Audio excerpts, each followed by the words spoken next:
Chapter 1, in which the reader is introduced to a man of humanity.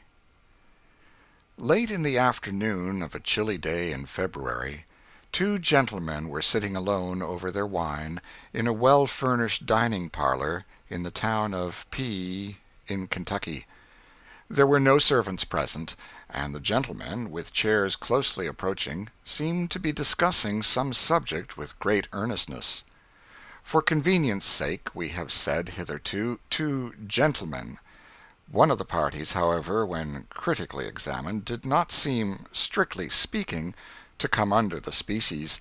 He was a short, thick-set man, with coarse, commonplace features, and that swaggering air of pretension which marks a low man who is trying to elbow his way upward in the world. He was much overdressed, in a gaudy vest of many colors, a blue neckerchief, bedropped gaily with yellow spots, and arranged with a flaunting tie, quite in keeping with the general air of the man. His hands, large and coarse, were plentifully bedecked with rings, and he wore a heavy gold watch-chain, with a bundle of seals of portentous size, and a great variety of colors attached to it, which, in the ardor of conversation, he was in the habit of flourishing and jingling with evident satisfaction. His conversation was in free and easy defiance of Murray's grammar. English Grammar, 1795, by Lindley Murray, 1745 to 1826, the most authoritative American grammarian of his day, and was garnished at convenient intervals with various profane expressions, which not even the desire to be graphic in our account shall induce us to transcribe. His companion, Mr. Shelby, had the appearance of a gentleman, and the arrangements of the house and the general air of the housekeeping indicated easy and even opulent circumstances. As we before stated, the two were in the midst of an earnest conversation. "That is the way I should arrange the matter," said Mr. Shelby. "I can't make trade that way, I positively can't, Mr. Shelby," said the other, holding up a glass of wine between his eye and the light. "Why, the fact is, Haley, Tom is an uncommon fellow. He is certainly worth that sum anywhere, steady, honest, capable, manages my whole farm like a clock." "You mean honest as niggers go," said Haley, helping himself to a glass of brandy. "No. I mean, really, Tom is a good, steady, sensible, pious fellow. He got religion at a camp meeting 4 years ago, and I believe he really did get it. I've trusted him, since then, with everything I have, money, house, horses, and let him come and go round the country, and I always found him true and square in everything." "Some folks don't believe there is pious niggers, Shelby," said Haley, with a candid flourish of his hand, "but I do. I had a fellow, now, in this yer last lot I took to Orleans, 'twas as good as a meetin', now, really, to hear that cretur pray, and he was quite gentle and quiet like. He fetched me a good sum, too, for I bought him cheap of a man that was 'bliged to sell out, so I realized 600 on him. Yes, I consider religion a valuable thing in a nigger, when it's the genuine article, and no mistake." "Well, Tom's got the real article, if ever a fellow had," rejoined the other. "Why, last fall I let him go to Cincinnati alone, to do business for me, and bring home $500.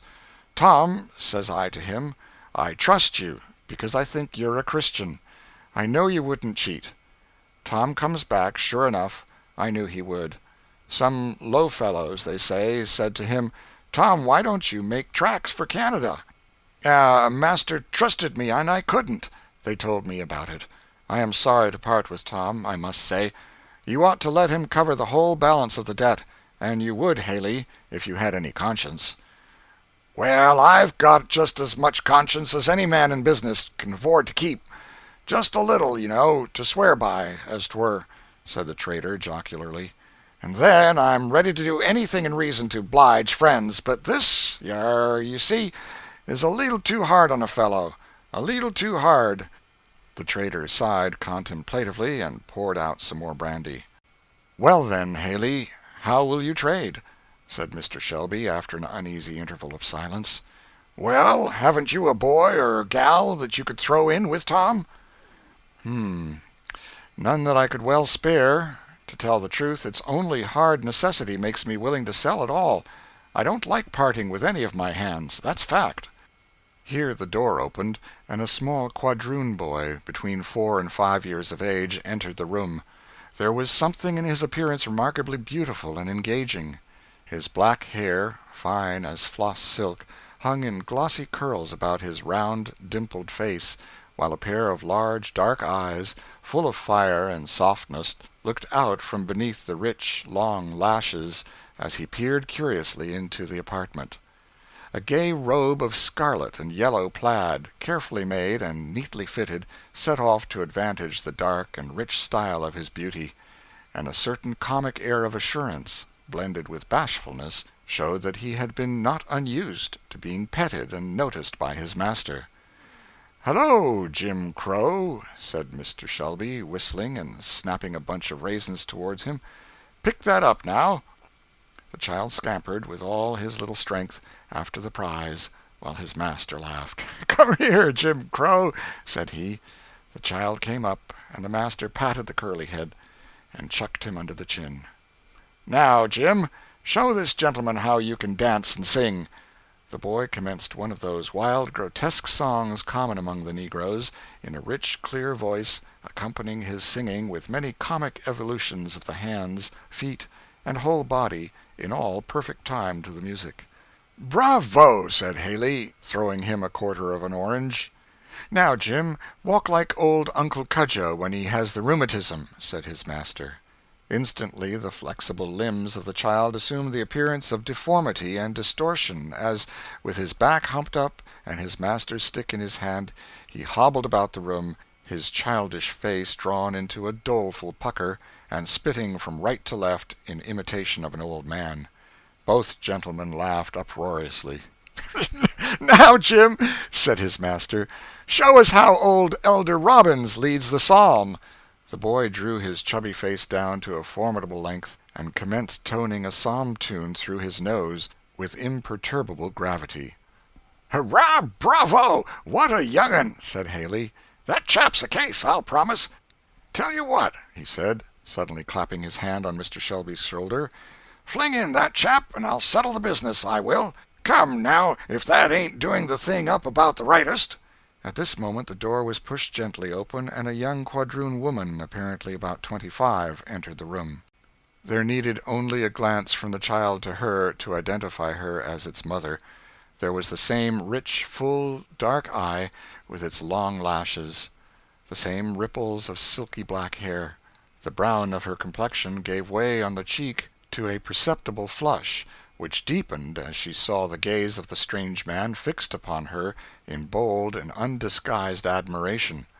Her dress was of the neatest possible fit, and set off to advantage her finely molded shape. A delicately formed hand and a trim foot and ankle were items of appearance that did not escape the quick eye of the trader, well used to run up at a glance the points of a fine female article. "Well, Eliza?" said her master, as she stopped and looked hesitatingly at him. "I was looking for Harry, please, sir." And the boy bounded toward her, showing his spoils, which he had gathered in the skirt of his robe.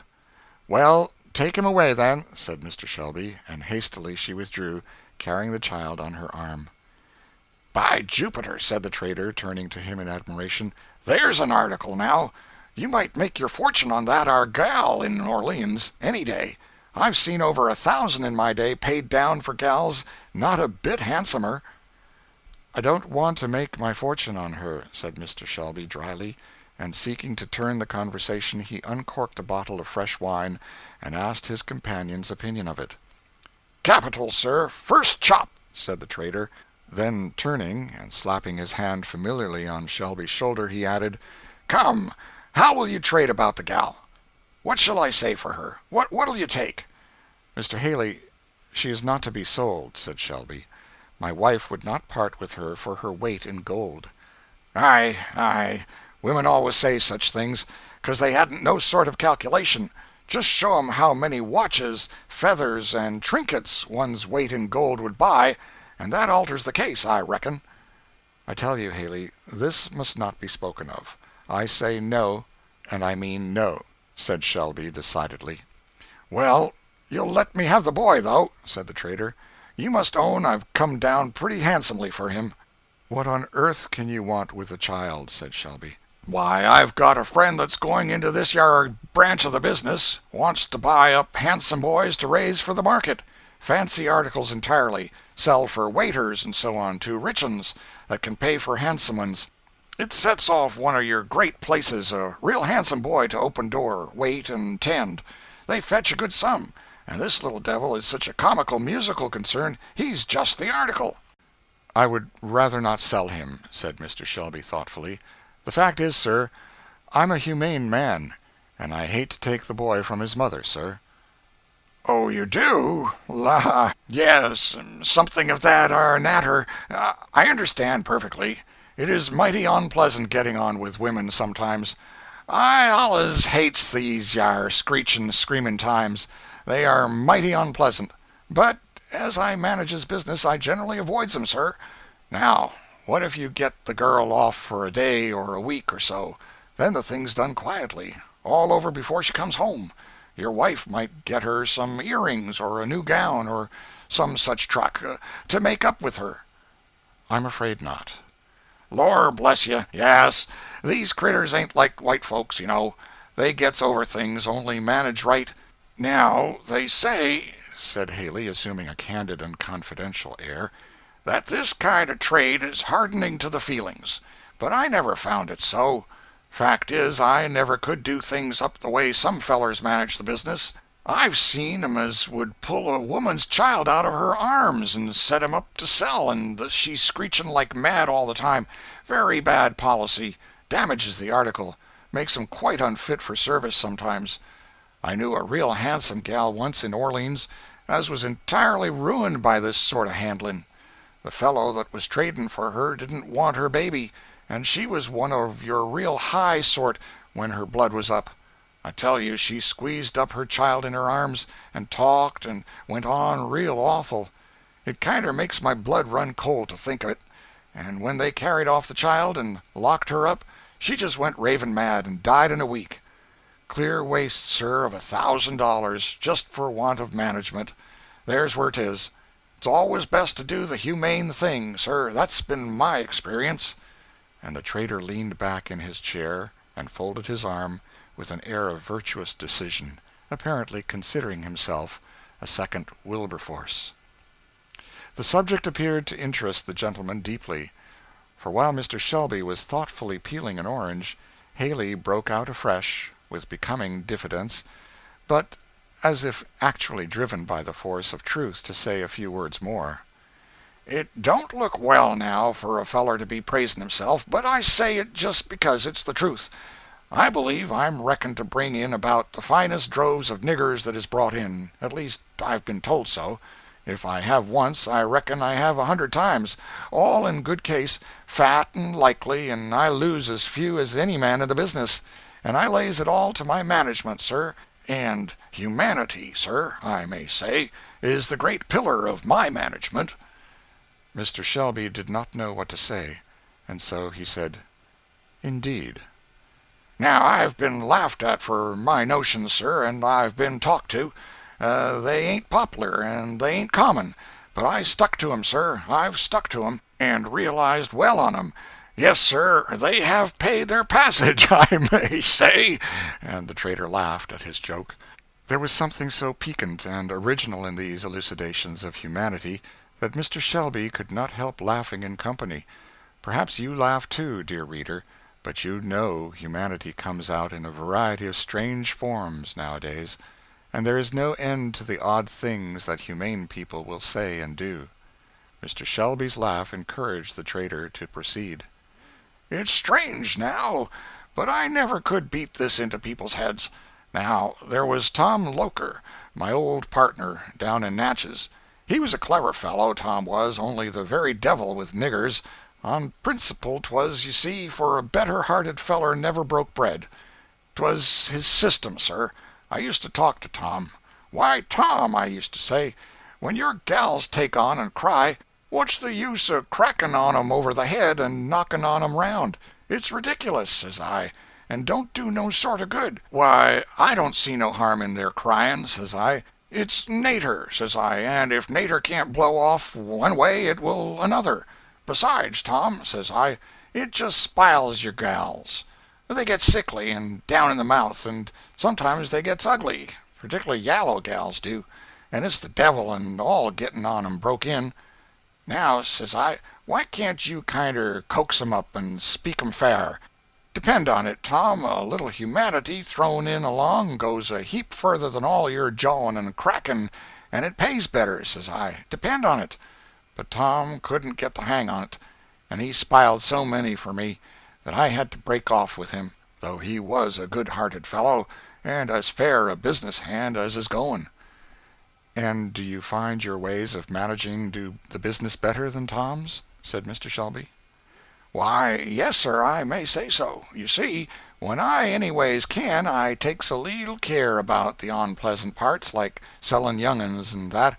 Get the gals out of the way, out of sight, out of mind, you know, and when it's clean done and can't be helped, they naturally gets used to it. 'Tain't, you know, as if it was white folks that's brought up in the way of 'specting to keep their children and wives and all that. Niggers, you know, that's fetched up properly, ha'n't no kind of 'spectations of no kind, so all these things comes easier." "I'm afraid mine are not properly brought up, then," said Mr. Shelby. "S'pose not. You Kentucky folks spile your niggers. You mean well by 'em, but 'tain't no real kindness after all. Now, a nigger, you see, what's got to be hacked and tumbled around the world, and sold to Tom and Dick and the Lord knows who, 'tain't no kindness to be giving on him notions and expectations, and bringing on him up too well, for the rough and tumble comes all the harder on him arter. Now, I venture to say your niggers would be quite chop-fallen in a place where some of your plantation niggers would be singing and whooping like all possessed. Every man, you know, Mr. Shelby, naturally thinks well on his own ways, and I think I treat niggers just about as well as it's ever worth while to treat 'em." "It's a happy thing to be satisfied," said Mr. Shelby, with a slight shrug, and some perceptible feelings of a disagreeable nature.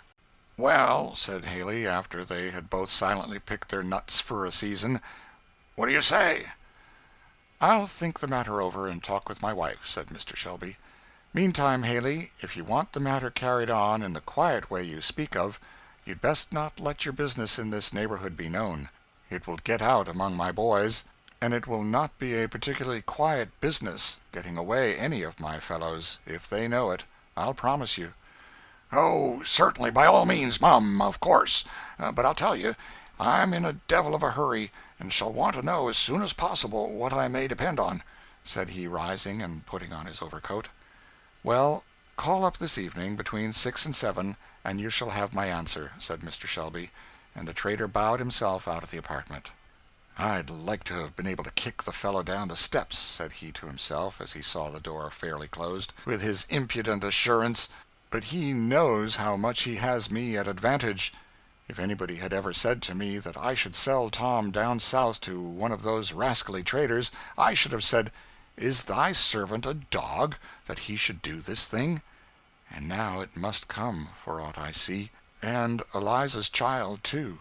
I know that I shall have some fuss with wife about that, and for that matter about Tom, too. So much for being in debt. Hey ho! The fellow sees his advantage, and means to push it." Perhaps the mildest form of the system of slavery is to be seen in the State of Kentucky.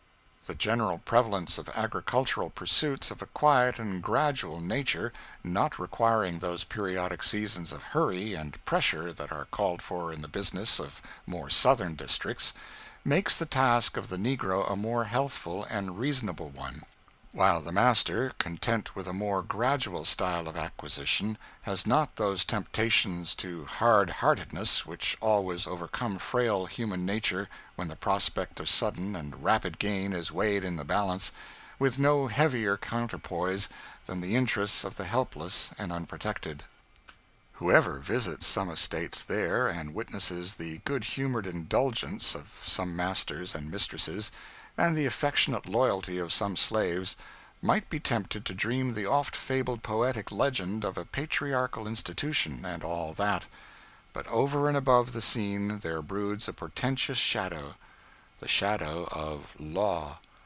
So long as the law considers all these human beings, with beating hearts and living affections, only as so many things belonging to a master, so long as the failure, or misfortune, or imprudence, or death of the kindest owner may cause them any day to exchange a life of kind protection and indulgence for one of hopeless misery and toil, so long it is impossible to make anything beautiful or desirable in the best regulated administration of slavery. Mr. Shelby was a fair average kind of man, good-natured and kindly, and disposed to easy indulgence of those around him, and there had never been a lack of anything which might contribute to the physical comfort of the negroes on his estate. He had, however, speculated largely and quite loosely, had involved himself deeply, and his notes to a large amount had come into the hands of Haley, and this small piece of information is the key to the preceding conversation. Now, it had so happened that, in approaching the door, Eliza had caught enough of the conversation to know that a trader was making offers to her master for somebody. She would gladly have stopped at the door to listen as she came out, but her mistress just then calling, she was obliged to hasten away. Still, she thought she heard the trader make an offer for her boy. Could she be mistaken? Her heart swelled and throbbed, and she involuntarily strained him so tight that the little fellow looked up into her face in astonishment. "Eliza, girl, what ails you today?" said her mistress, when Eliza had upset the wash-pitcher, knocked down the workstand, and finally was abstractedly offering her mistress a long nightgown in place of the silk dress she had ordered her to bring from the wardrobe. Eliza started. "Oh, missus," she said, raising her eyes. Then, bursting into tears, she sat down in a chair and began sobbing. "Why, Eliza, child, what ails you?" said her mistress. "Oh, missus," said Eliza, "there's been a trader talking with master in the parlor. I heard him." "Well, silly child, suppose there was." "Oh, missus, do you suppose master would sell my Harry?" And the poor creature threw herself into a chair and sobbed convulsively. "Sell him? No, you foolish girl. You know your master never deals with those Southern traders, and never means to sell any of his servants, as long as they behave well. Why, you silly child, who do you think would want to buy your Harry? Do you think all the world are set on him as you are, you goosey? Come, cheer up and hook my dress. There now, put my back hair up in that pretty braid you learnt the other day, and don't go listening at doors any more." "Well, but, missus, you never would give your consent to "Nonsense, child. To be sure I shouldn't. What do you talk so for? I would as soon have one of my own children sold. But really, Eliza, you are getting altogether too proud of that little fellow. A man can't put his nose into the door, but you think he must be coming to buy him." Reassured by her mistress's confident tone, Eliza proceeded nimbly and adroitly with her toilet, laughing at her own fears as she proceeded. Mrs. Shelby was a woman of high class, both intellectually and morally. To that natural magnanimity and generosity of mind which one often marks as characteristic of the women of Kentucky, she added high moral and religious sensibility and principle, carried out with great energy and ability into practical results. Her husband, who made no professions to any particular religious character, nevertheless reverenced and respected the consistency of hers, and stood perhaps a little in awe of her opinion. Certain it was that he gave her unlimited scope in all her benevolent efforts for the comfort, instruction, and improvement of her servants, though he never took any decided part in them himself. In fact, if not exactly a believer in the doctrine of the efficiency of the extra good works of saints, he really seemed somehow or other to fancy that his wife had piety and benevolence enough for two, to indulge a shadowy expectation of getting into heaven through her superabundance of qualities to which he made no particular pretension. The heaviest load on his mind, after his conversation with the trader, lay in the foreseen necessity of breaking to his wife the arrangement contemplated, meeting the importunities and opposition which he knew he should have reason to encounter. Mrs. Shelby, being entirely ignorant of her husband's embarrassments, and knowing only the general kindliness of his temper, had been quite sincere in the entire incredulity with which she had met Eliza's suspicions. In fact, she dismissed the matter from her mind, without a second thought, and, being occupied in preparations for an evening visit, it passed out of her thoughts entirely. End of Chapter 1. Chapter 2. The Mother. Eliza had been brought up by her mistress, from girlhood, as a petted and indulged favorite. The traveler in the South must often have remarked that peculiar air of refinement, that softness of voice and manner, which seems in many cases to be a particular gift to the quadroon and mulatto women. These natural graces in the quadroon are often united with beauty of the most dazzling kind, and in almost every case with a personal appearance prepossessing and agreeable. Eliza, such as we have described her, is not a fancy sketch, but taken from remembrance as we saw her years ago in Kentucky. Safe under the protecting care of her mistress, Eliza had reached maturity without those temptations which make beauty so fatal an inheritance to a slave. She had been married to a bright and talented young mulatto man who was a slave on a neighboring estate, and bore the name of George Harris. This young man had been hired out by his master to work in a bagging factory, where his adroitness and ingenuity caused him to be considered the first hand in the place. He had invented a machine for the cleaning of the hemp, which, considering the education and circumstances of the inventor, displayed quite as much mechanical genius as Whitney's cotton gin. Note: a machine of this description was really the invention of a young colored man in Kentucky. Mrs. Stowe's note. He was possessed of a handsome person and pleasing manners, and was a general favorite in the factory. Nevertheless, as this young man was in the eye of the law not a man but a thing, all these superior qualifications were subject to the control of a vulgar, narrow-minded, tyrannical master. This same gentleman, having heard of the fame of George's invention, took a ride over to the factory to see what this intelligent chattel had been about. He was received with great enthusiasm by the employer, who congratulated him on possessing so valuable a slave.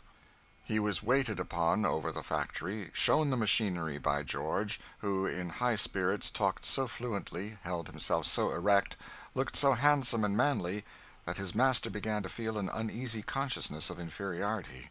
What business had this slave to be marching round the country, inventing machines, and holding up his head among gentlemen? He'd soon put a stop to it. He'd take him back and put him to hoeing and digging, and see if he'd step about so smart.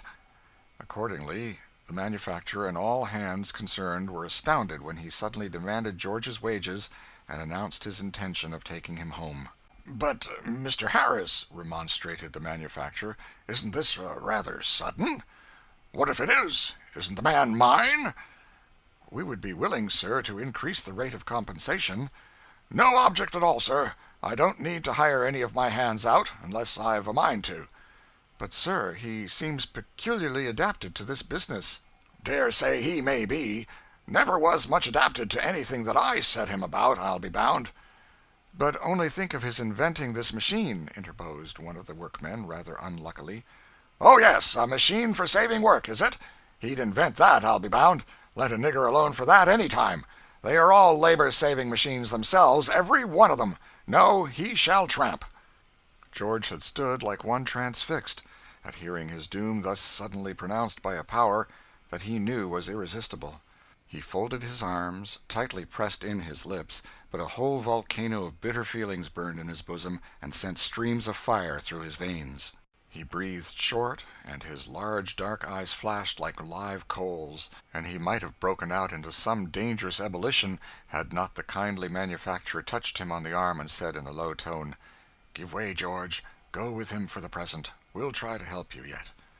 The tyrant observed the whisper, and conjectured its import, though he could not hear what was said, and he inwardly strengthened himself in his determination to keep the power he possessed over his victim. George was taken home and put to the meanest drudgery of the farm. He had been able to repress every disrespectful word, but the flashing eye, the gloomy and troubled brow, were part of a natural language that could not be repressed indubitable signs which showed too plainly that the man could not become a thing. It was during the happy period of his employment in the factory that George had seen and married his wife. During that period, being much trusted and favored by his employer, he had free liberty to come and go at discretion. The marriage was highly approved of by Mrs. Shelby, who, with a little womanly complacency in matchmaking, felt pleased to unite her handsome favorite with one of her own class who seemed in every way suited to her. And so they were married in her mistress's great parlor, and her mistress herself adorned the bride's beautiful hair with orange blossoms, and threw over it the bridal veil, which certainly could scarce have rested on a fairer head. And there was no lack of white gloves, and cake and wine, of admiring guests to praise the bride's beauty, and her mistress's indulgence and liberality. For a year or two Eliza saw her husband frequently, and there was nothing to interrupt their happiness except the loss of 2 infant children, to whom she was passionately attached, and whom she mourned with a grief so intense as to call for gentle remonstrance from her mistress, who sought, with maternal anxiety, to direct her naturally passionate feelings within the bounds of reason and religion. After the birth of little Harry, however, she had gradually become tranquilized and settled, and every bleeding tie and throbbing nerve, once more entwined with that little life, seemed to become sound and healthful, and Eliza was a happy woman up to the time that her husband was rudely torn from his kind employer and brought under the iron sway of his legal owner. The manufacturer, true to his word, visited Mr. Harris a week or 2 after George had been taken away, when, as he hoped, the heat of the occasion had passed away, and tried every possible inducement to lead him to restore him to his former employment. "You needn't trouble yourself to talk any longer," said he, doggedly. "I know my own business, sir." "I did not presume to interfere with it, sir. I only thought that you might think it for your interest to let your man to us on the terms proposed." "Oh, I understand the matter well enough. I saw your winking and whispering the day I took him out of the factory. But you don't come it over me that way. It's a free country, sir. The man's mine, and I do what I please with him. That's it." And so fell George's last hope. Nothing before him but a life of toil and drudgery, rendered more bitter by every little smarting vexation and indignity which tyrannical ingenuity could devise. A very humane jurist once said, "The worst use you can put a man to is to hang him." No, there is another use that a man can be put to that is worse. End of chapter 2. Chapter 3. The Husband and Father. Mrs. Shelby had gone on her visit, and Eliza stood in the veranda, rather dejectedly looking after the retreating carriage, when a hand was laid on her shoulder. She turned, and a bright smile lighted up her fine eyes. "George, is it you? How you frightened me! Well, I am so glad you's come. Missus is gone to spend the afternoon, so come into my little room, and we'll have this time all to ourselves." Saying this, she drew him into a neat little apartment opening on the veranda, where she generally sat at her sewing, within call of her mistress. "How glad I am! Why don't you smile? And look at Harry, how he grows!" The boy stood shyly regarding his father through his curls, holding close to the skirts of his mother's dress. "Isn't he beautiful?" said Eliza, lifting his long curls and kissing him. "I wish he'd never been born," said George, bitterly. "I wish I'd never been born myself." Surprised and frightened, Eliza sat down, leaned her head on her husband's shoulder, and burst into tears. "There now, Eliza, it's too bad for me to make you feel so, poor girl," said he, fondly. "It's too bad. Oh, how I wish you never had seen me. You might have been happy." "George, George, how can you talk so? What dreadful thing has happened, or is going to happen? I'm sure we've been very happy till lately." "So we have, dear," said George. Then, drawing his child on his knee, he gazed intently on his glorious dark eyes, and passed his hands through his long curls. "Just like you, Eliza. And you are the handsomest woman I ever saw, and the best one I ever wish to see. But Oh, I wish I'd never seen you, nor you me." "Oh, George, how can you?" "Yes, Eliza, it's all misery, misery, misery. My life is bitter as wormwood. The very life is burning out of me. I'm a poor, miserable, forlorn drudge. I shall only drag you down with me, that's all. What's the use of our trying to do anything, trying to know anything, trying to be anything? What's the use of living? I wish I was dead." "Oh, now, dear George, that is really wicked. I know how you feel about losing your place in the factory, and you have a hard master, but pray be patient, and perhaps something—" "Patient?" said he, interrupting her. "Haven't I been patient? Did I say a word when he came and took me away, for no earthly reason, from the place where everybody was kind to me? I paid him truly every cent of my earnings, and they all say I worked well." "Well, it is dreadful," said Eliza, "but after all, he is your master, you know." My master! And who made him my master? That's what I think of. What right has he to me? I'm a man as much as he is. I'm a better man than he is. I know more about business than he does. I am a better manager than he is. I can read better than he can, I can write a better hand, and I've learned it all myself, and no thanks to him. I've learned it in spite of him. And now what right has he to make a dray horse of me, to take me from things I can do, and do better than he can, and put me to work that any horse can do? He tries to do it. He says he'll bring me down and humble me, and he puts me to just the hardest, meanest, and dirtiest work on purpose." "Oh, George, George, you frighten me. Why, I never heard you talk so. I'm afraid you'll do something dreadful. I don't wonder at your feelings at all, but oh, do be careful, do for my sake, for Harry's." "I have been careful, and I have been patient, but it's growing worse and worse. Flesh and blood can't bear it any longer. Every chance he can get to insult and torment me, he takes. I thought I could do my work well, and keep on quiet, and have some time to read and learn out of work hours, but the more he see I can do, the more he loads on. He says that, though I don't say anything, he sees I got the devil in me, and he means to bring it out, and one of these days it will come out in a way that he won't like, or I'm mistaken." "Oh, dear, what shall we do?" said Eliza mournfully. "It was only yesterday," said George, "as I was busy loading stones into a cart, that young Massa Tom stood there, slashing his whip so near the horse that the creature was frightened. I asked him to stop, as pleasant as I could. He just kept right on. I begged him again, and then he turned on me and began striking me.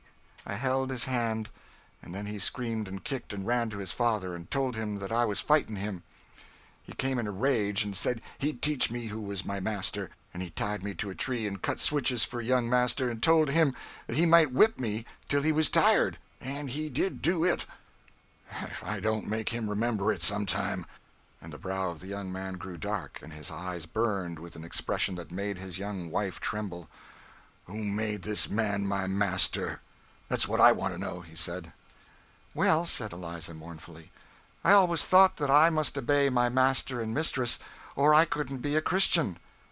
"There is some sense in it, in your case. They have brought you up like a child, fed you, clothed you, indulged you, and taught you, so that you have a good education. That is some reason why they should claim you. But I have been kicked and cuffed and sworn at, and at the best only let alone. And what do I owe? I've paid for all my keeping 100 times over. I won't bear it. No, I won't," he said, clenching his hand with a fierce frown. Eliza trembled and was silent. She had never seen her husband in this mood before, and her gentle system of ethics seemed to bend like a reed in the surges of such passion. "You know poor little Carlo that you gave me?" added George. "The creature has been about all the comfort that I've had.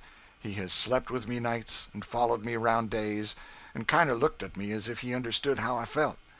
Well, the other day I was just feeding him with a few old scraps I picked up by the kitchen door, and Massa came along, and said I was feeding him up at his expense, and that he couldn't afford to have every nigger keeping his dog, and ordered me to tie a stone to his neck and throw him into the pond." "Oh, George, you didn't do it." "Do it? Not I, but he did. Mas'r and Tom pelted the poor drowning creature with stones. Poor thing, he looked at me so mournful, as if he wondered why I didn't save him. I had to take a flogging because I wouldn't do it myself. I don't care. Massa will find out that I'm one that whipping won't tame. My day will come yet, if he don't look out." "What are you going to do? Oh, George, don't do anything wicked. If you only trust in God and try to do right, He'll deliver you." "I ain't a Christian like you, Eliza. My heart's full of bitterness. I can't trust in God. Why does He let things be so?" "Oh, George, we must have faith. Mistress says that when all things go wrong to us, we must believe that God is doing the very best." "That's easy to say for people that are sitting on their sofas and riding in their carriages, but let 'em be where I am, I guess it would come some harder. I wish I could be good, but my heart burns and can't be reconciled anyhow. You couldn't in my place. You can't now, if I tell you all I've got to say. You don't know the whole yet." "What can be coming now?" "Well, lately Massa's been saying that he was a fool to let me marry off the place, and that he hates Mr. Shelby and all his tribe because they are proud and hold their heads up above him, and that I've got proud notions from you, and he says he won't let me come here any more, and that I shall take a wife and settle down on his place. At first he only scolded and grumbled these things, but yesterday he told me that I should take Mina for a wife and settle down in a cabin with her, or he would sell me down river." "Why, but you were married to me, by the minister, as much as if you'd been a white man," said Eliza simply.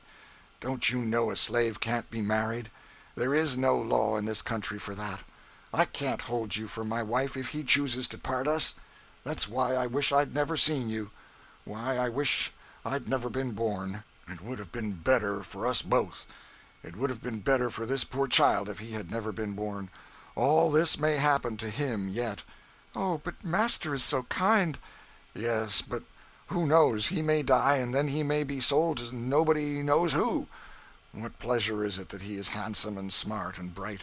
I tell you, Eliza, that a sword will pierce through your soul for every good and pleasant thing your child is or has. It will make him worth too much for you to keep." The words smote heavily on Eliza's heart. The vision of the trader came before her eyes, and as if someone had struck her a deadly blow, she turned pale and gasped for breath. She looked nervously out on the veranda where the boy, tired of the grave conversation, had retired, and where he was riding triumphantly up and down on Mr. Shelby's walking-stick. He would have spoken to tell her husband her fears, but checked herself. "No, no, he has enough to bear, poor fellow," she thought. "No, I won't tell him. Besides, it ain't true. Mrs. never deceives us." "So, Eliza, my girl," said the husband mournfully, "bear up now, and good-bye, for I'm going." "Going, George? Going where?" "To Canada," said he, straightening himself up, "and when I'm there I'll buy you. That's all the hope that's left us. You have a kind master that won't refuse to sell you. I'll buy you and the boy. God helping me, I will." "Oh, dreadful! If you should be taken?" "I won't be taken, Eliza. I'll die first. I'll be free or I'll die." "You won't kill yourself?" "No need of that. They will kill me fast enough. They never will get me down the river alive." "Oh, George, for my sake, do be careful. Don't do anything wicked. Don't lay hands on yourself or anybody else. You are tempted too much, too much. But don't. Go you must, but go carefully, prudently. Pray God to help you." "Well, then, Eliza, hear my plan. Massa took it into his head to send me right by here, with a note to Mr. Symes, that lives a mile past. I believe he expected I should come here to tell you what I have. It would please him if he thought it would aggravate Shelby's folks, as he calls 'em. I'm going home quite resigned, you understand, as if all was over. I've got some preparations made, and there are those that will help me, and in the course of a week or so I shall be among the missing some day. Pray for me, Eliza. Perhaps the good Lord will hear you." "Oh, pray yourself, George, and go trusting in him. Then you won't do anything wicked." "Well, now, good-bye," said George, holding Eliza's hands and gazing into her eyes without moving. They stood silent. Then there were last words, and sobs, and bitter weeping. Such parting as those may make whose hope to meet again is as the spider's web, and the husband and wife were parted. End of chapter 3. Chapter 4. An Evening in Uncle Tom's Cabin. The cabin of Uncle Tom was a small log building close adjoining to "the house," as the negro par excellence designates his master's dwelling. In front it had a neat garden patch where, every summer, strawberries, raspberries, and a variety of fruits and vegetables flourished under careful tending. The whole front of it was covered by a large scarlet bignonia and a native multiflora rose, which, in twisting and interlacing, left scarce a vestige of the rough logs to be seen. Here also in summer various brilliant annuals, such as marigolds, petunias, 4 o'clocks, found an indulgent corner in which to unfold their splendors, and were the delight and pride of Aunt Chloe's heart. Let us enter the dwelling. The evening meal at the house is over, and Aunt Chloe, who presided over its preparations as head cook, has left to inferior officers in the kitchen the business of clearing away and washing dishes, and come out into her own snug territories to get her old man's supper.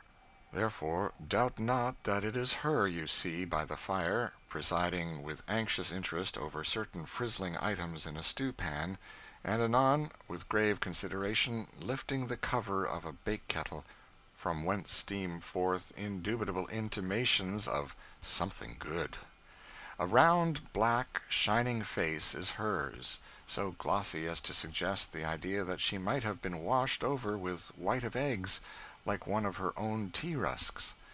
Her whole plump countenance beams with satisfaction and contentment from under her well-starched checked turban, bearing on it, however, if we must confess it, a little of that tinge of self-consciousness which becomes the first cook of the neighborhood, as Aunt Chloe was universally held and acknowledged to be. A cook she certainly was, in the very bone and center of her soul. Not a chicken or turkey or duck in the barnyard but looked grave when they saw her approaching, and seemed evidently to be reflecting on their latter end, and certain it was that she was always meditating on trussing, stuffing, and roasting, to a degree that was calculated to inspire terror in any reflecting fowl living. Her corn cake, in all its varieties of hoe cake, dodgers, muffins, and other species too numerous to mention, was a sublime mystery to all less practised compounders, and she would shake her fat sides with honest pride and merriment as she would narrate the fruitless efforts that one and another of her compeers had made to attain to her elevation.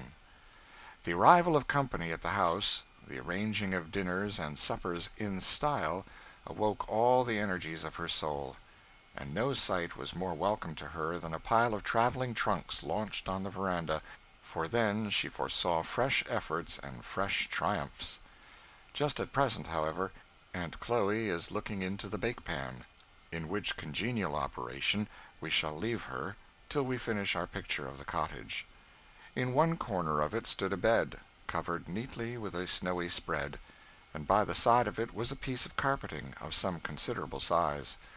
On this piece of carpeting Aunt Chloe took her stand, as being decidedly in the upper walks of life, and it and the bed by which it lay, and the whole corner, in fact, were treated with distinguished consideration, and made, so far as possible, sacred from the marauding inroads and desecrations of little folks.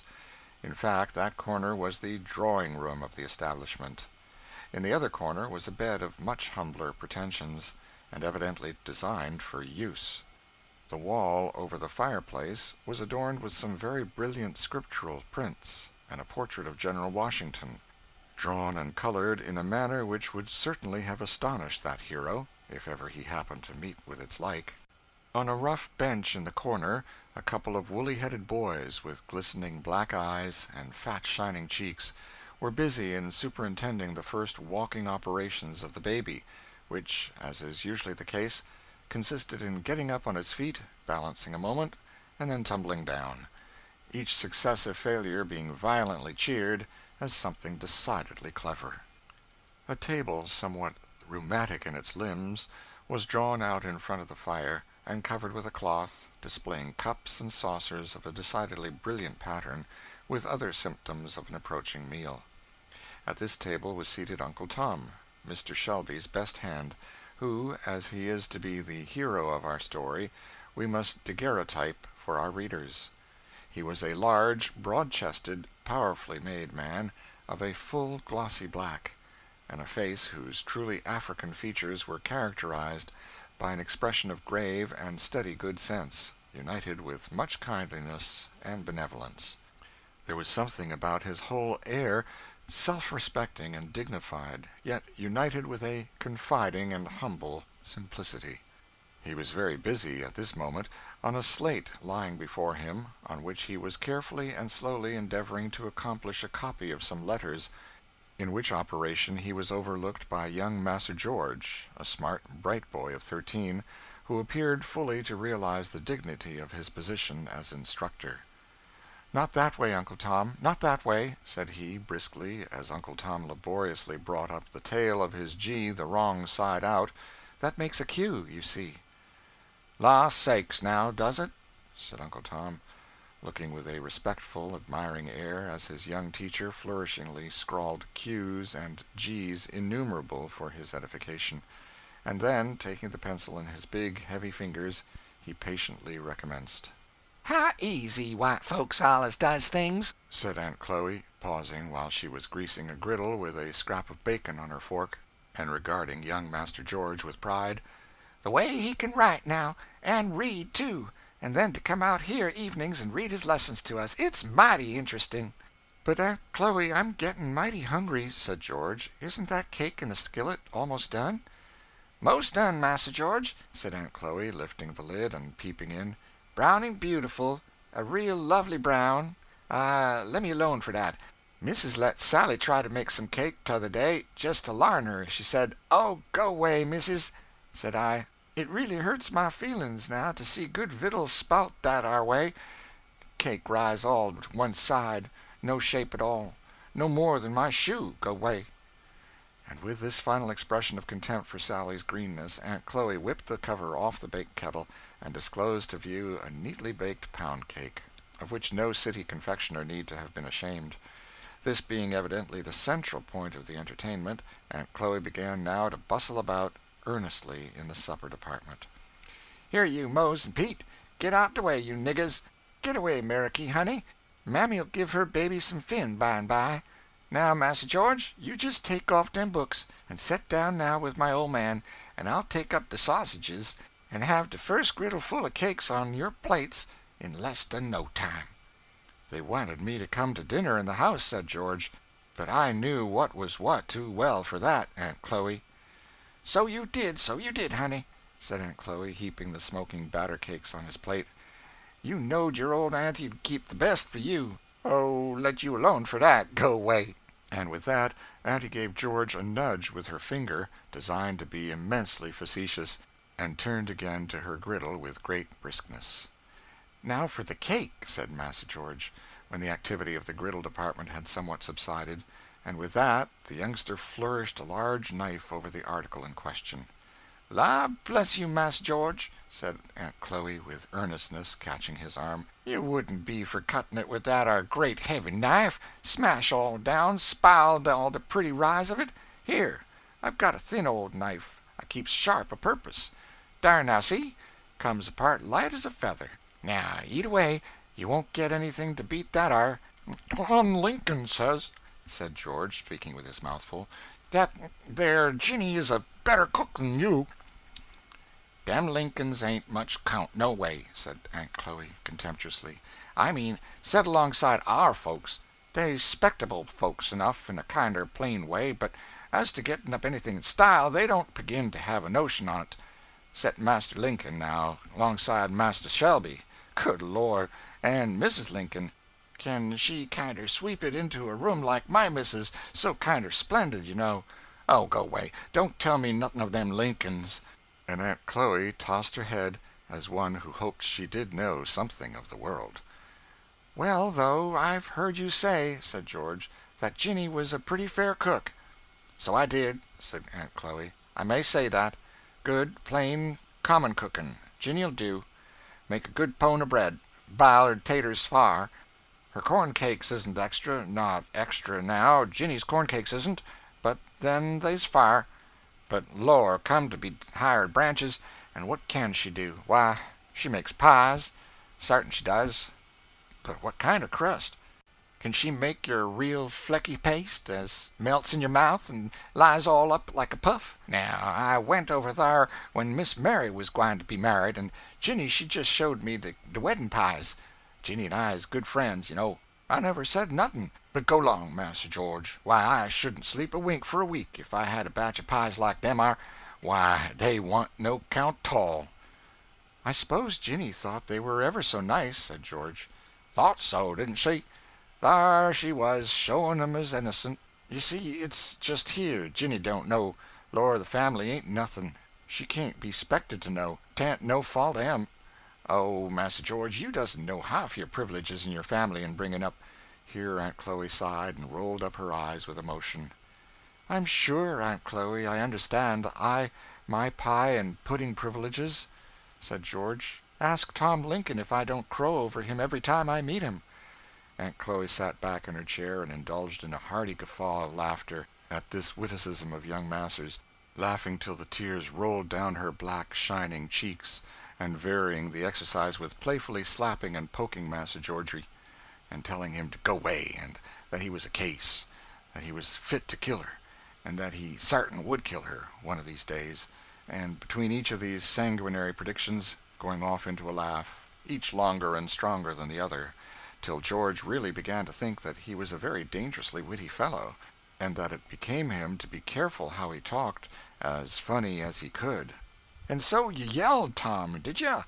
Oh, Lord, what young'uns will be up to. You crowed over Tom? Oh, Lord, Master George, if you wouldn't make a horn bug laugh. Yes, said George. I says to him, Tom, you ought to see some of Aunt Chloe's pies. They're the right sort, says I. Pity now Tom couldn't, said Aunt Chloe, on whose benevolent heart the idea of Tom's benighted condition seemed to make a strong impression. You oughter just ask him here to dinner some of these times, Master George, she added. It would look quite pretty of you. You know, Master George, you oughtn't feel above nobody on count your privileges, 'cause all our privileges is given to us. We ought allus to remember that, said Aunt Chloe, looking quite serious. Well, I mean to ask Tom here some day next week, said George, and you do your prettiest, Aunt Chloe, and we'll make him stare. Won't we make him eat so he won't get over it for a fortnight? Yes, yes, certain, said Uncle Chloe, delighted. You'll see, Lord, to think of some of our dinners. You mind that our great chicken pie made when we guv to dinner to General Knox? I and Mrs., we come pretty near quarreling about that our crust. What does get into ladies sometimes, I don't know. But sometimes, when a body has the heaviest kind of 'sponsibility on 'em, as ye may say, and is all kinder serious and taken up, they takes that our time to be hanging round and kinder interfering. Now, Mrs., she wanted me to do this way, and she wanted me to do that way, and finally I got kinder sarcy and says, Now, Missus, do just look at them beautiful white hands of yourn with long fingers and all them sparkly with rings, like my white lilies when the dew's on 'em, and look at my great black stumpin' hands. Now, don't you think that the Lord must have meant me to make the pie crust, and you to stay in the parlor? Dar, I was just so sarcy, Master George. And what did Mother say? Said George. Say? Why, she kinder larfed in her eyes, them great handsome eyes of hern. Oh, and says she, Well, Aunt Chloe, I think you are about in the right on't, says she, and she went off in the parlor. She oughter cracked me over the head for being so sarcy, but thar's whar 'tis. I can't do nothing with ladies in the kitchen. Well, you made out well with that dinner. I remember everybody said so, said George.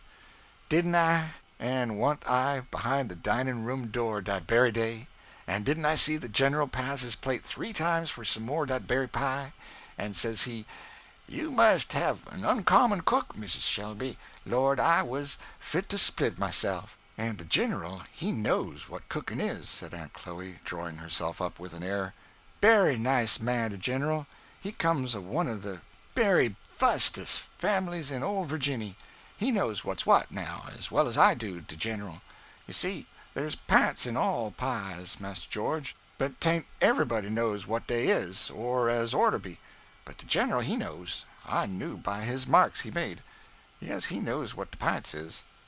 By this time Master George had arrived at that pass to which even a boy can come, under uncommon circumstances when he really could not eat another morsel; and, therefore, he was at leisure to notice the pile of woolly heads and glistening eyes which were regarding their operations hungrily from the opposite corner.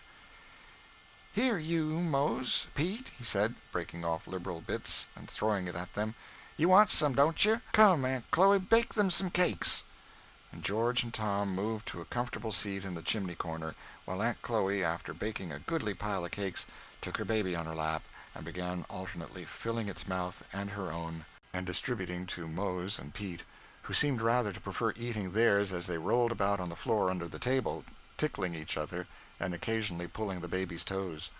"Oh, go 'long, will you?" said the mother, giving now and then a kick in a kind of a general way under the table when the movement became too obstreperous.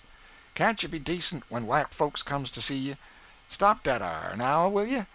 Better mind yourselves, or I'll take you down a buttonhole lower when Massa George is gone." What meaning was couched under this terrible threat, it is difficult to say; but certain it is that its awful indistinctness seemed to produce very little impression on the young sinners addressed. "Law, now," said Uncle Tom, "dey are so full of tickle all the while. They can't behave theirselves." Here the boys emerged from under the table, and, with hands and faces well plastered with molasses, began a vigorous kissing of the baby. "Get along with you," said the mother, pushing away their woolly heads. "You'll all stick together and never get clar if you do dat fashion. Go along to spring and wash yourselves," she said, seconding her exhortations with a slap which resounded very formidably, but which seemed only to knock out so much more laugh from the young ones as they tumbled precipitately over each other out the doors, where they fairly screamed with merriment. "Did you ever see such aggravating young uns?" said Aunt Chloe, rather complacently, as, producing an old towel kept for such emergencies, she poured a little water out of the cracked teapot on it and began rubbing off the molasses from the baby's face and hands. And, having polished her till she shone, she set her down in Tom's lap, while she busied herself in clearing away supper.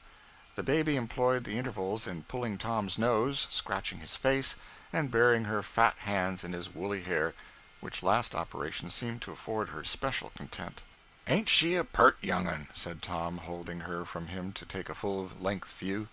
Then, getting up, he set her on his broad shoulder, and began capering and dancing with her, while Massa George snapped at her with his pocket-handkerchief, and Mose and Pete, now returned again, roared after her like bears, till Aunt Chloe declared that they fairly took her head off with their noise. As, according to her own statement, this surgical operation was a matter of daily occurrence in the cabin, the declaration no whit abated the merriment, till every one had roared and tumbled and danced themselves down to a state of composure. "Well, now, I hopes you're done," said Aunt Chloe, who had been busy in pulling out a rude box of a trundle bed, "and now you and Mose and Pete get into thar, for we's going to have the meetin'." "Oh, mother, we don't want her. We wants to sit up to meetin'. Meetin' is so cur'ous. We likes 'em." "La, Aunt Chloe, shove it under and let 'em sit up," said Massa George decisively, giving a push to the rude machine. Aunt Chloe, having thus saved appearances, seemed highly delighted to push the thing under, saying as she did so, "Well, maybe 'twill do 'em some good." The house now resolved itself into a committee of the whole to consider the accommodations and arrangements for the meeting. "What we's to do for cheers, now, I declare I don't know," said Aunt Chloe. As the meeting had been held at Uncle Tom's weekly for an indefinite length of time, without any more cheers, there seemed some encouragement to hope that a way would be discovered at present. "Old Uncle Peter sung both de legs out of that oldest cheer last week," suggested Mose. "You go 'long. I'll bound you pulled 'em out. Some of your shines," said Aunt Chloe. "Well, it'll stand, if it only keeps jam up agin the wall," said Mose. "Then Uncle Peter mustn't sit in it, 'cause he allus hitches when he gets a singin'. He hitched pretty nigh across the room, t'other night," said Pete. "Good Lord, get him in it, then," said Mose. "And then he'd begin, 'Come, saints and sinners, hear me tell,' and then down he'd go." And Mose imitated precisely the nasal tones of the old man tumbling on the floor to illustrate the supposed catastrophe. "Come now, be decent, can't you?" said Aunt Chloe. "Ain't you ashamed?" Master George, however, joined the offender in the laugh, and declared decidedly that Mose was a buster, so the maternal admonition seemed rather to fail of effect. "Well, old man," said Aunt Chloe, "you'll have to tote in them our bar'ls." "Mother's bar'ls is like dat ar widder's Master George was reading 'bout in de good book. Dey never fails," said Mose, aside to Peter. "I'm sure one of 'em caved in last week," said Pete, "and let 'em all down in the middle o' dat singing. Dat ar was failing, warn't it?" During this aside between Mose and Pete, 2 empty casks had been rolled into the cabin, and being secured from rolling by stones on each side, boards were laid across them, which arrangement, together with the turning down of certain tubs and pails, and the disposing of the rickety chairs, at last completed the preparation. "Master George is such a beautiful reader now, I know he'll stay to read for us," said Aunt Chloe. "'Pears like 'twill be so much more interesting." George very readily consented, for your boy is always ready for anything that makes him of importance. The room was soon filled with a motley assemblage, from the old gray-headed patriarch of 80 to the young girl and lad of 15. A little harmless gossip ensued, on various themes, such as where old Aunt Sally got her new red headkerchief, and how Missus was going to give Lizzie that spotted muslin gown when she got her new barrage made up, and how Massa Shelby was thinking of buying a new sorrel colt that was going to prove an addition to the glories of the place.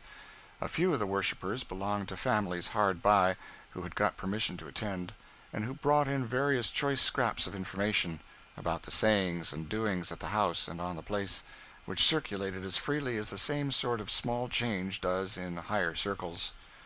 After a while the singing commenced, to the evident delight of all present. Not even all the disadvantage of nasal intonation could prevent the effect of the naturally fine voices in airs at once wild and spirited. The words were sometimes the well-known and common hymns sung in the churches about, and sometimes of a wilder, more indefinite character, picked up at camp meetings. The chorus of one of them, which ran as follows, was sung with great energy and unction: "Die on the field of battle, die on the field of battle, glory in my soul." Another special favorite had oft repeated the words: "Oh, I'm going to glory, won't you come along with me? Don't you see the angels beckoning and calling me away? Don't you see the golden city and the everlasting day?"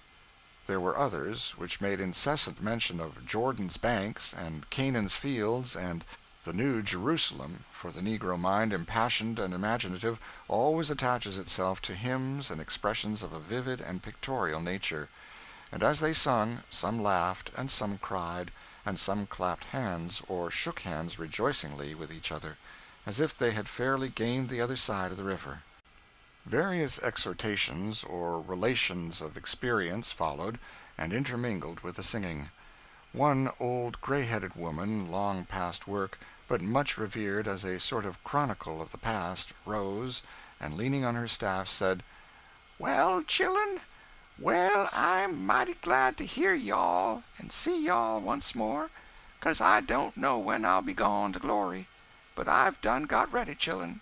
'Pears like I'd got my little bundle all tied up and my bonnet on, just a-waiting for the stage to come along and take me home. Sometimes in the night I think I hear the wheels a-rattling, and I'm looking out all the time. Now you just be ready, too, for I tell you all, chillen," she said, striking her staff hard on the floor, "dat ar glory is a mighty thing. It's a mighty thing, chillen. You don't know nothing about it. It's wonderful." And the old creature sat down, with streaming tears, as wholly overcome, while the whole circle struck up, "O Canaan, bright Canaan, I'm bound for the land of Canaan." Massa George, by request, read the last chapters of Revelation, often interrupted by such exclamations as, "The sakes now! Only hear that! Just think on't! Is all that a-coming sure enough?" George, who was a bright boy and well trained in religious things by his mother, finding himself an object of general admiration, threw in expositions of his own from time to time, with a commendable seriousness and gravity, for which he was admired by the young and blessed by the old, and it was agreed on all hands that a minister couldn't lay it off better than he did. That 'twas really 'mazin'. Uncle Tom was a sort of patriarch in religious matters in the neighborhood, having naturally an organization in which the morale was strongly predominant, together with a greater breadth and cultivation of mind than obtained among his companions. He was looked up to with great respect as a sort of minister among them, and the simple, hearty, sincere style of his exhortations might have edified even better educated persons, but it was in prayer that he especially excelled. Nothing could exceed the touching simplicity, the childlike earnestness of his prayer, enriched with the language of Scripture, which seemed so entirely to have wrought itself into his being as to have become a part of himself, and to drop from his lips unconsciously. In the language of a pious old negro, he "prayed right up," and so much did his prayer always work on the devotional feelings of his audiences that there seemed often a danger that it would be lost altogether in the abundance of the responses which broke out everywhere around him. While this scene was passing in the cabin of the man, one quite otherwise passed in the halls of the master. The trader and Mr. Shelby were seated together in the dining room aforenamed, at a table covered with papers and writing utensils. Mr. Shelby was busy in counting some bundles of bills, which, as they were counted, he pushed over to the trader, who counted them likewise. "All fair," said the trader. "And now for signing these er." Mr. Shelby hastily drew the bills of sale toward him, and signed them, like a man that hurries over some disagreeable business, and then pushed them over with the money. Haley produced from a well-worn valise a parchment, which, after looking over it a moment, he handed to Mr. Shelby, who took it with a gesture of suppressed eagerness. "Well, now, the thing's done," said the trader, getting up. "It's done," said Mr. Shelby, in a musing tone, and fetching a long breath, repeated, "It's done." "You don't seem to feel much pleased with it, 'pears to me," said the trader. "Haley," said Mr. Shelby, "I hope you'll remember that you promised on your honor you wouldn't sell Tom without knowing what sort of hands he's going into." "Why, you's just done it, sir," said the trader. "Circumstances, you well know, obliged me," said Shelby, haughtily. "Well, you know, they may oblige me, too," said the trader. "Howsomever, I'll do the very best I can in getting Tom a good berth. As to my treating on him bad, you needn't be a grain feared. If there's anything that I thank the Lord for, it is that I'm never no ways cruel." After the expositions which the trader had previously given of his humane principles, Mr. Shelby did not feel particularly reassured by these declarations, but as they were the best comfort the case admitted of, he allowed the trader to depart in silence, and betook himself to a solitary cigar. End of Chapter 4. Chapter 5. Showing the Feelings of Living Property on Changing Owners. Mr. and Mrs. Shelby had retired to their apartment for the night. He was lounging in a large easy-chair looking over some letters that had come in the afternoon mail, and she was standing before her mirror brushing out the complicated braids and curls in which Eliza had arranged her hair. For, noticing her pale cheeks and haggard eyes, she had excused her attendance that night and ordered her to bed. The employment, naturally enough, suggested her conversation with the girl in the morning, and turning to her husband she said carelessly, "By the by, Arthur, who was that low-bred fellow that you lugged in to our dinner-table today?" "Haley is his name," said Shelby, turning himself rather uneasily in his chair and continuing with his eyes fixed on a letter. "Haley? Who is he, and what may be his business here, pray?" "Well, he's a man that I transacted some business with last time I was at Natchez," said Mr. Shelby. "And he presumed on it to make himself quite at home, and call and dine here, eh?" "Why, I invited him. I had some accounts with him," said Shelby. "Is he a negro trader?" said Mrs. Shelby, noticing a certain embarrassment in her husband's manner. "Why, my dear, what put that into your head?" said Shelby, looking up. "Nothing, only Eliza came in here after dinner in a great worry, crying and taking on, and said you were talking with the trader, and that she heard him make an offer for her boy, the ridiculous little goose." "She did, eh?" said Mr. Shelby, returning to his paper, which he seemed for a few moments quite intent upon, not perceiving that he was holding it bottom upwards. "It will have to come out," said he mentally, "as well now as ever." "I told Eliza," said Mrs. Shelby, as she continued brushing her hair, "that she was a little fool for her pains, and that you never had anything to do with that sort of persons. Of course I knew you never meant to sell any of our people, least of all to such a fellow." "Well, Emily," said her husband, "so I have always felt and said. But the fact is that my business lies so that I cannot get on without. I shall have to sell some of my hands." "To that creature? Impossible! Mr. Shelby, you cannot be serious." "I'm sorry to say that I am," said Mr. Shelby. "I've agreed to sell Tom." "What!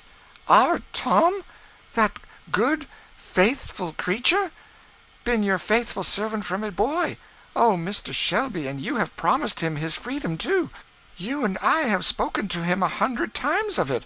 Well, I can believe anything now. I can believe now that you could sell little Harry, poor Eliza's only child," said Mrs. Shelby in a tone between grief and indignation. "Well, since you must know all, it is so. I have agreed to sell Tom and Harry both, and I don't know why I am to be rated as if I were a monster for doing what every one does every day." "But why, of all others, choose these?" said Mrs. Shelby. "Why sell them, of all on the place, if you must sell at all?" "Because they will bring the highest sum of any. That's why. I could choose another, if you say so. The fellow made me a high bid on Eliza, if that would suit you any better," said Mr. Shelby. "The wretch!" said Mrs. Shelby vehemently. "Well, I didn't listen to it a moment. Out of regard to your feelings, I wouldn't. So give me some credit." "My dear," said Mrs. Shelby, recollecting herself, "forgive me. I have been hasty. I was surprised and entirely unprepared for this. But surely you will allow me to intercede for these poor creatures. Tom is a noble-hearted, faithful fellow, if he is black. I do believe, Mr. Shelby, that if he were put to it, he would lay down his life for you." "I know it, I dare say. But what's the use of all this? I can't help myself." "Why not make a pecuniary sacrifice? I'm willing to bear my part of the inconvenience. Oh, Mr. Shelby, I have tried most faithfully, as a Christian woman should, to do my duty to these poor, simple, dependent creatures. I have cared for them, instructed them, watched over them, and know all their little cares and joys, for years. And how can I ever hold up my head again among them, if, for the sake of a little paltry gain, we sell such a faithful, excellent, confiding creature as poor Tom, and tear from him in a moment all we have taught him to love and value? I have taught them the duties of the family, of parent and child, and husband and wife, and how can I bear to have this open acknowledgment that we care for no tie, no duty, no relation, however sacred, compared with money? I have talked with Eliza about her boy, her duty to him as a Christian mother, to watch over him, pray for him, and bring him up in a Christian way. And now what can I say if you tear him away and sell him, soul and body, to a profane, unprincipled man, just to save a little money? I have told her that one soul is worth more than all the money in the world. And how will she believe me when she sees us turn round and sell her child? Sell him, perhaps, to certain ruin of body and soul." "I'm sorry you feel so about it, indeed I am," said Mr. Shelby. "And I respect your feelings, too, though I don't pretend to share them to their full extent. But I tell you now, solemnly, it's of no use. I can't help myself. I didn't mean to tell you this, Emily, but in plain words, there is no choice between selling these two and selling everything. Either they must go, or all must. Haley has come into possession of a mortgage, which, if I don't clear off with him directly, will take everything before it.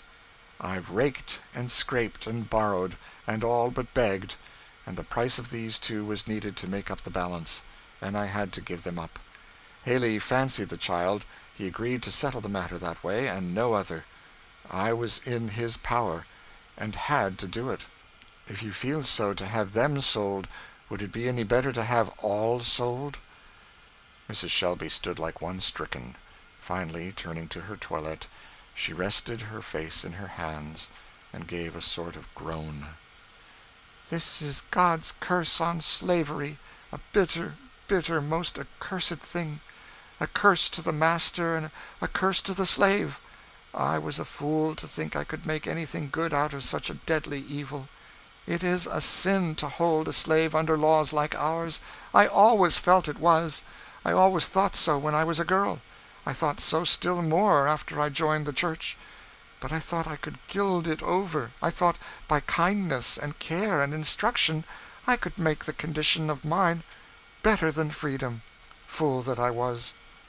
Why, wife, you are getting to be an abolitionist, quite. Abolitionist? If they knew all I know about slavery, they might talk. We don't need them to tell us.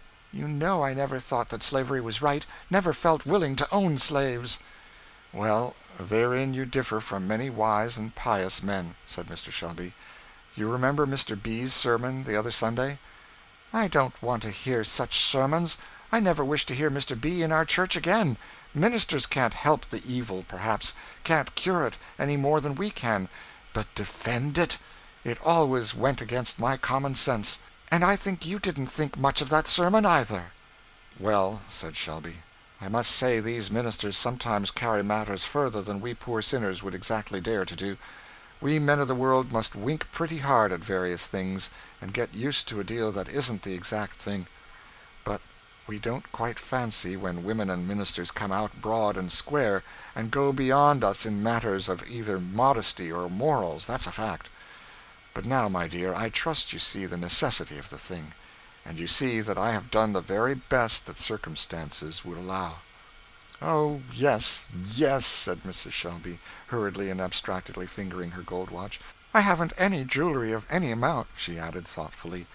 But would not this watch do something? It was an expensive one when it was bought. If I could only at least save Eliza's child, I would sacrifice anything I have. I'm sorry, very sorry, Emily, said Mr. Shelby. I'm sorry this takes hold of you so, but it will do no good. The fact is, Emily, the thing's done. The bills of sale are already signed, and in Haley's hands, and you must be thankful it is no worse. That man has had it in his power to ruin us all, and now he is fairly off. If you knew the man as I do, you'd think that we had had a narrow escape. Is he so hard, then?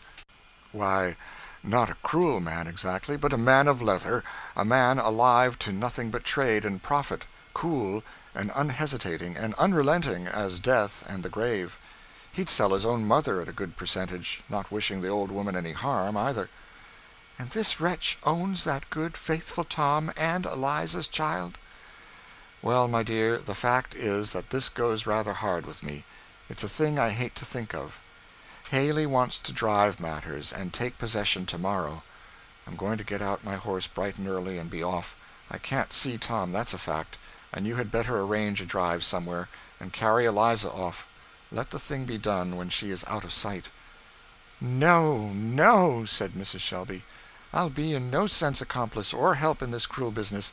I'll go and see poor old Tom, God help him, in his distress. They shall see, at any rate, that their mistress can feel for and with them. As to Eliza, I dare not think about it. The Lord forgive us. What have we done that this cruel necessity should come on us? There was one listener to this conversation whom Mr. and Mrs. Shelby little suspected. Communicating with their apartment was a large closet, opening by a door into an outer passage. When Mrs. Shelby had dismissed Eliza for the night, her feverish and excited mind had suggested the idea of his closet, and she had hidden herself there, and with her ear pressed close against the crack of the door, had lost not a word of the conversation. When the voices died into silence, she rose and crept stealthily away.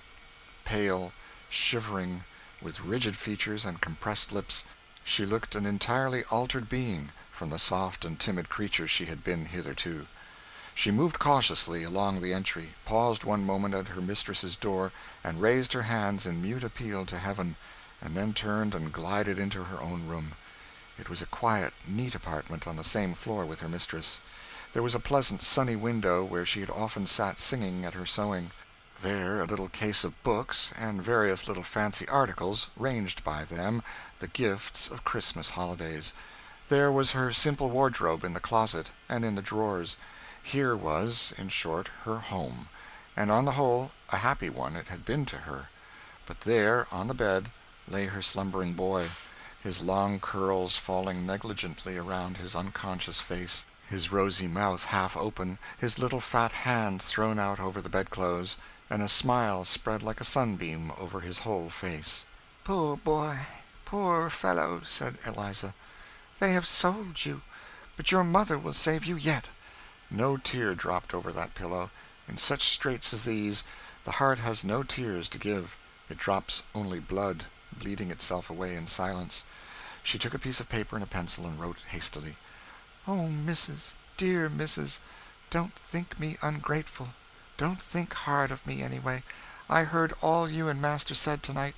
I am going to try to save my boy. You will not blame me. God bless and reward you for all your kindness." Hastily folding and directing this, she went to a drawer and made up a little package of clothing for her boy, which she tied with a handkerchief firmly around her waist.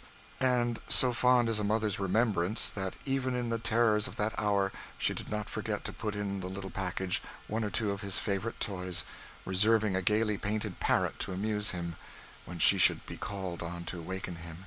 It was some trouble to arouse the little sleeper, but after some effort he sat up, and was playing with his bird, while his mother was putting on her bonnet and shawl. "Where are you going, mother?" said he, as she drew near the bed with his little coat and cap.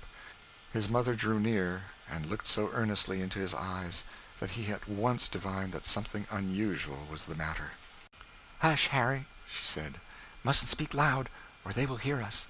A wicked man was coming to take little Harry away from his mother and carry him way off in the dark, but mother won't let him. She's going to put on her little boy's cap and coat and run off with him so the ugly man can't catch him." Saying these words, she had tied and buttoned on the child's simple outfit, and, taking him in her arms, she whispered to him to be very still, and, opening a door in her room which led into the outer veranda, she glided noiselessly out. It was a sparkling, frosty, starlight night, and the mother wrapped the shawl close around her child, as, perfectly quiet with vague terror, he clung round her neck. Old Bruno, a great Newfoundland, who slept at the end of the porch, rose with a low growl as she came near. She gently spoke his name, and the animal, an old pet and playmate of hers, instantly wagging his tail, prepared to follow her, though apparently revolving much, in this simple dog's head, what such an indiscreet midnight promenade might mean. Some dim ideas of imprudence or impropriety in the measure seemed to embarrass him considerably, for he often stopped as Eliza glided forward, and looked wistfully, first at her and then at the house, and then, as if reassured by reflection, he pattered along after her again. A few minutes brought them to the window of Uncle Tom's cottage, and Eliza, stopping, tapped lightly on the window-pane. The prayer-meeting at Uncle Tom's had, in the order of hymn-singing, been protracted to a very late hour, and, as Uncle Tom had indulged himself in a few lengthy solos afterwards, the consequence was that, although it was now between 12 and 1 o'clock, he and his worthy helpmeet were not yet asleep. "Good Lord, what's that?" said Aunt Chloe, starting up and hastily drawing the curtain. "My sakes alive, if it ain't Lizzie! Get on your clothes, old man, quick! There's old Bruno, too, a-pawing around. What on earth? I'm going to open the door." And suiting the action to the word, the door flew open, and the light of the tallow candle, which Tom had hastily lighted, fell on the haggard face and dark, wild eyes of the fugitive. "Lord bless you, I'm scared to look at you, Lizzie. Are you tuck sick, or what's come over you?" "I'm running away, Uncle Tom and Aunt Chloe, carrying off my child. Master sold him." "Sold him?" echoed both, lifting up their hands in dismay. "Yes, sold him," said Eliza firmly. "I crept into the closet by mistress's door tonight, and I heard Master tell Missus that he had sold my Harry, and you, Uncle Tom, both, to a trader, and that he was going off this morning on his horse, and that the man was to take possession today." Tom had stood, during this speech, with his hands raised, and his eyes dilated like a man in a dream. Slowly and gradually, as its meaning came over him, he collapsed rather than seated himself on his old chair, and sunk his head down upon his knees. "The good Lord have pity on us," said Aunt Chloe. "Oh, it don't seem as if it was true. But what has he done that Master should sell him?" "He hasn't done anything. It isn't for that. Master don't want to sell, and Missus, she's always good. I heard her plead and beg for us, but he told her 'twas no use, that he was in this man's debt, and that this man had got the power over him, and that if he didn't pay him off clear, it would end in his having to sell the place and all the people and move off. Yes, I heard him say there was no choice between selling these two and selling all, the man was driving him so hard. Master said he was sorry, but, oh, Mrs., you ought to have heard her talk. If she ain't a Christian and an angel, there never was one. I'm a wicked girl to leave her so, but then I can't help it. She said herself one soul was worth more than the world, and this boy has a soul, and if I let him be carried off, who knows what'll become of it? It must be right, but if it ain't right, the Lord forgive me, for I can't help doing it." "Well, old man," said Aunt Chloe, "why don't you go too? Will you wait to be toted down the river where they kill niggers with hard work and starving? I'd a heap rather die than go there any day. There's time for you. Be off with Lizzie. You've got a pass to come and go any time. Come, bustle up, and I'll get your things together." Tom slowly raised his head and looked sorrowfully but quietly around and said, "No, I ain't going. Let Eliza go, it's her right. I wouldn't be the one to say no. 'Tain't in nater for her to stay. But you heard what she said. If I must be sold, or all the people on the place and everything go to wreck, why, let me be sold. I suppose I can bar it as well as any of them," he added, while something like a sob and a sigh shook his broad, rough chest convulsively. "Mas'r always found me on the spot. He always will. I never have broke trust, nor used my past no ways contrary to my word, and I never will. It's better for me alone to go, than to break up the place and sell all. Mas'r ain't to blame, Chloe, and he'll take care of you and the poor—" Here he turned to the rough trundle bed full of little woolly heads, and broke fairly down. He leaned over the back of the chair, and covered his face with his large hands. Sobs, heavy, hoarse, and loud, shook the chair, and great tears fell through his fingers on the floor. Just such tears, sir, as you dropped into the coffin where lay your firstborn son. Such tears, woman, as you shed when you heard the cries of your dying babe. For, sir, he was a man, and you are but another man. And, woman, though dressed in silk and jewels, you are but a woman, and in life's great straits and mighty griefs ye feel but one sorrow." "And now," said Eliza, as she stood in the door, "I saw my husband only this afternoon, and I little knew then what was to come. They have pushed him to the very last standing place, and he told me to-day that he was going to run away. Do try, if you can, to get word to him. Tell him how I went, and why I went, and tell him I'm going to try and find Canada. You must give my love to him, and tell him if I never see him again—" She turned away and stood with her back to them for a moment, and then added in a husky voice, "Tell him to be as good as he can, and try and meet me in the kingdom of heaven. Call Bruno in there," she added. "Shut the door on him, poor beast. He mustn't go with me." A few last words and tears, a few simple adieus and blessings, and clasping her wondering and affrighted child in her arms, she glided noiselessly away. End of chapter 5. Chapter 6. Discovery. Mr. and Mrs. Shelby, after their protracted discussion of the night before, did not readily sink to repose, and in consequence slept somewhat later than usual the ensuing morning. "I wonder what keeps Eliza," said Mrs. Shelby, after giving her bell repeated pulls to no purpose. Mr. Shelby was standing before his dressing-glass, sharpening his razor, and just then the door opened, and a colored boy entered with his shaving-water. "Andy," said his mistress, "step to Eliza's door, and tell her I have rung for her 3 times. Poor thing," she added to herself with a sigh. Andy soon returned, with eyes very wide in astonishment. "Lor, missus, Lizzie's drawers all open, and her things all lying every which way, and I believe she's done cleared out." The truth flashed upon Mr. Shelby and his wife at the same moment. He exclaimed, "Then she suspected it, and she's off." "The Lord be thanked," said Mrs. Shelby. "I trust she is." "Wife, you talk like a fool. Really, it will be something pretty awkward for me if she is. Haley saw that I hesitated about selling this child, and he'll think I connived at it to get him out of the way. It touches my honor—" and Mr. Shelby left the room hastily. There was great running and ejaculating, and opening and shutting of doors, and appearance of faces in all shades of color in different places, for about a quarter of an hour. One person only, who might have shed some light on the matter, was entirely silent, and that was the head cook, Aunt Chloe. Silently, and with a heavy cloud settled down over her once joyous face, she proceeded making out her breakfast biscuits, as if she heard and saw nothing of the excitement around her. Very soon about a dozen young imps were roosting, like so many crows, on the veranda railings, each one determined to be the first one to apprise the strange master of his ill luck. "He'll be ra'al mad, I'll be bound," said Andy. "Won't he swar?" said little black Jake. "Yes, for he does swar," said woolly-headed Mandy. "And I hearn him yesterday at dinner. I hearn him all about it, 'cause I got it into the closet where Missus keeps the great jugs, and I hearn every word." And Mandy, who had never in her life thought of the meaning of a word she had heard more than a black cat, now took airs of superior wisdom, and strutted about forgetting to state that, though actually coiled up among the jugs at the time specified, she had been fast asleep all the time. When, at last, Haley appeared, hooted and spurred, he was saluted with the bad tidings on every hand.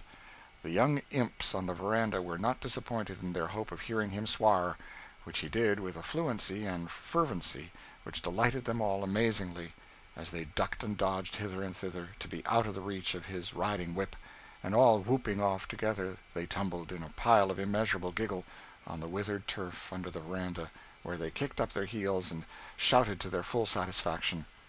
"If I had the little devils," muttered Haley between his teeth. "But you hain't got them, though," said Andy, with a triumphant flourish, and making a string of indescribable mouths at the unfortunate trader's back, when he was fairly beyond hearing. "I say now, Shelby, this yere's a most extraordinary business," said Haley, as he abruptly entered the parlor. "It seems that gal's off with her young un." "Mr. Haley, Mrs. Shelby is present," said Mr. Shelby.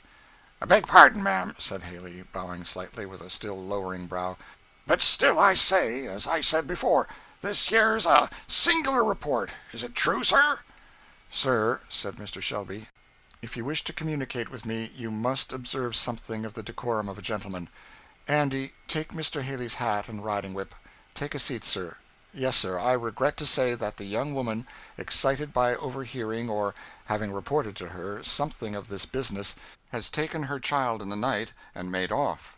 "I did expect fair dealing in this matter, I confess," said Haley. "Well, sir," said Mr. Shelby, turning sharply round upon him, "what am I to understand by that remark? If any man calls my honor in question, I have but one answer for him." The trader cowered at this, and in a somewhat lower tone said that "It was plaguey hard on a fellow that had made a fair bargain to be gulled that way." "Mr. Haley," said Mr. Shelby, "if I did not think you had some cause for disappointment, I should not have borne from you the rude and unceremonious style of your entrance into my parlor this morning. I say thus much, however, since appearances call for it, that I shall allow of no insinuations cast upon me, as if I were at all partner to any unfairness in this matter. Moreover, I shall feel bound to give you every assistance in the use of horses, servants, etc., in the recovery of your property.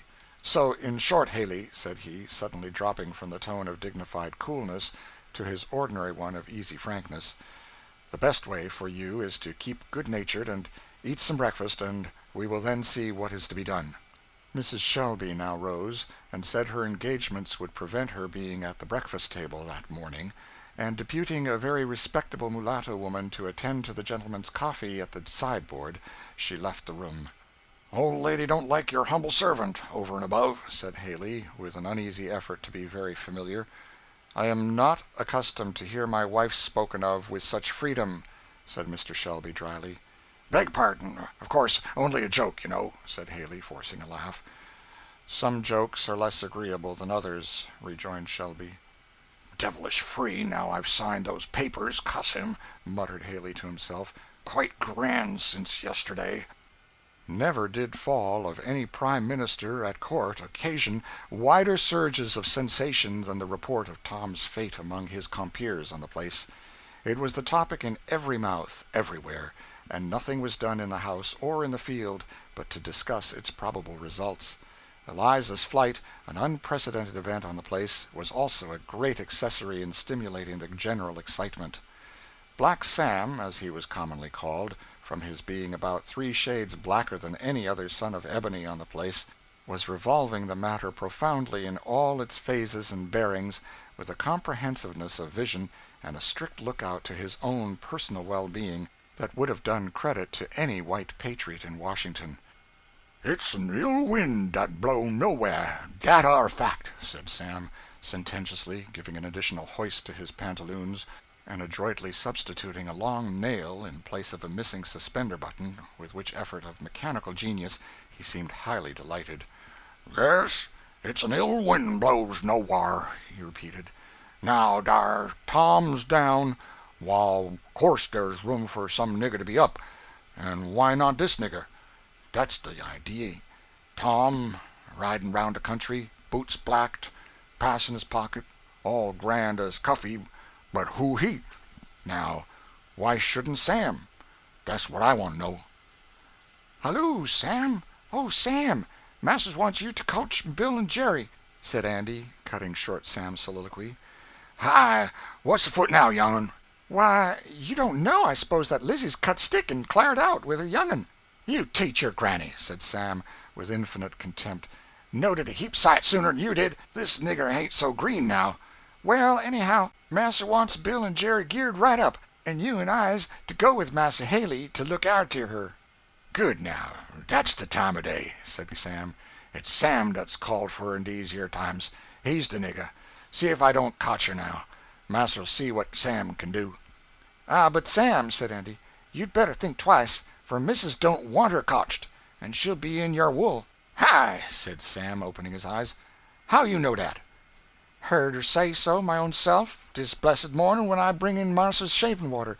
She sent me to see why Lizzie didn't come to dress her, and when I telled her she was off, she just raz up, and says she, 'The Lord be praised!' and Marster he seemed rail mad, and says he, 'Wife, you talk like a fool.' But Lord, she'll bring him to. I knows well enough how that'll be. It's allers best to stand Missis' side of the fence, now I tell you." Black Sam, upon this, scratched his woolly pate, which, if it did not contain very profound wisdom, still contained a great deal of a particular species much in demand among politicians of all complexions and countries, and vulgarly denominated knowing which side the bread is buttered. So, stopping with grave consideration, he again gave a hitch to his pantaloons, which was his regularly organized method of assisting his mental perplexities.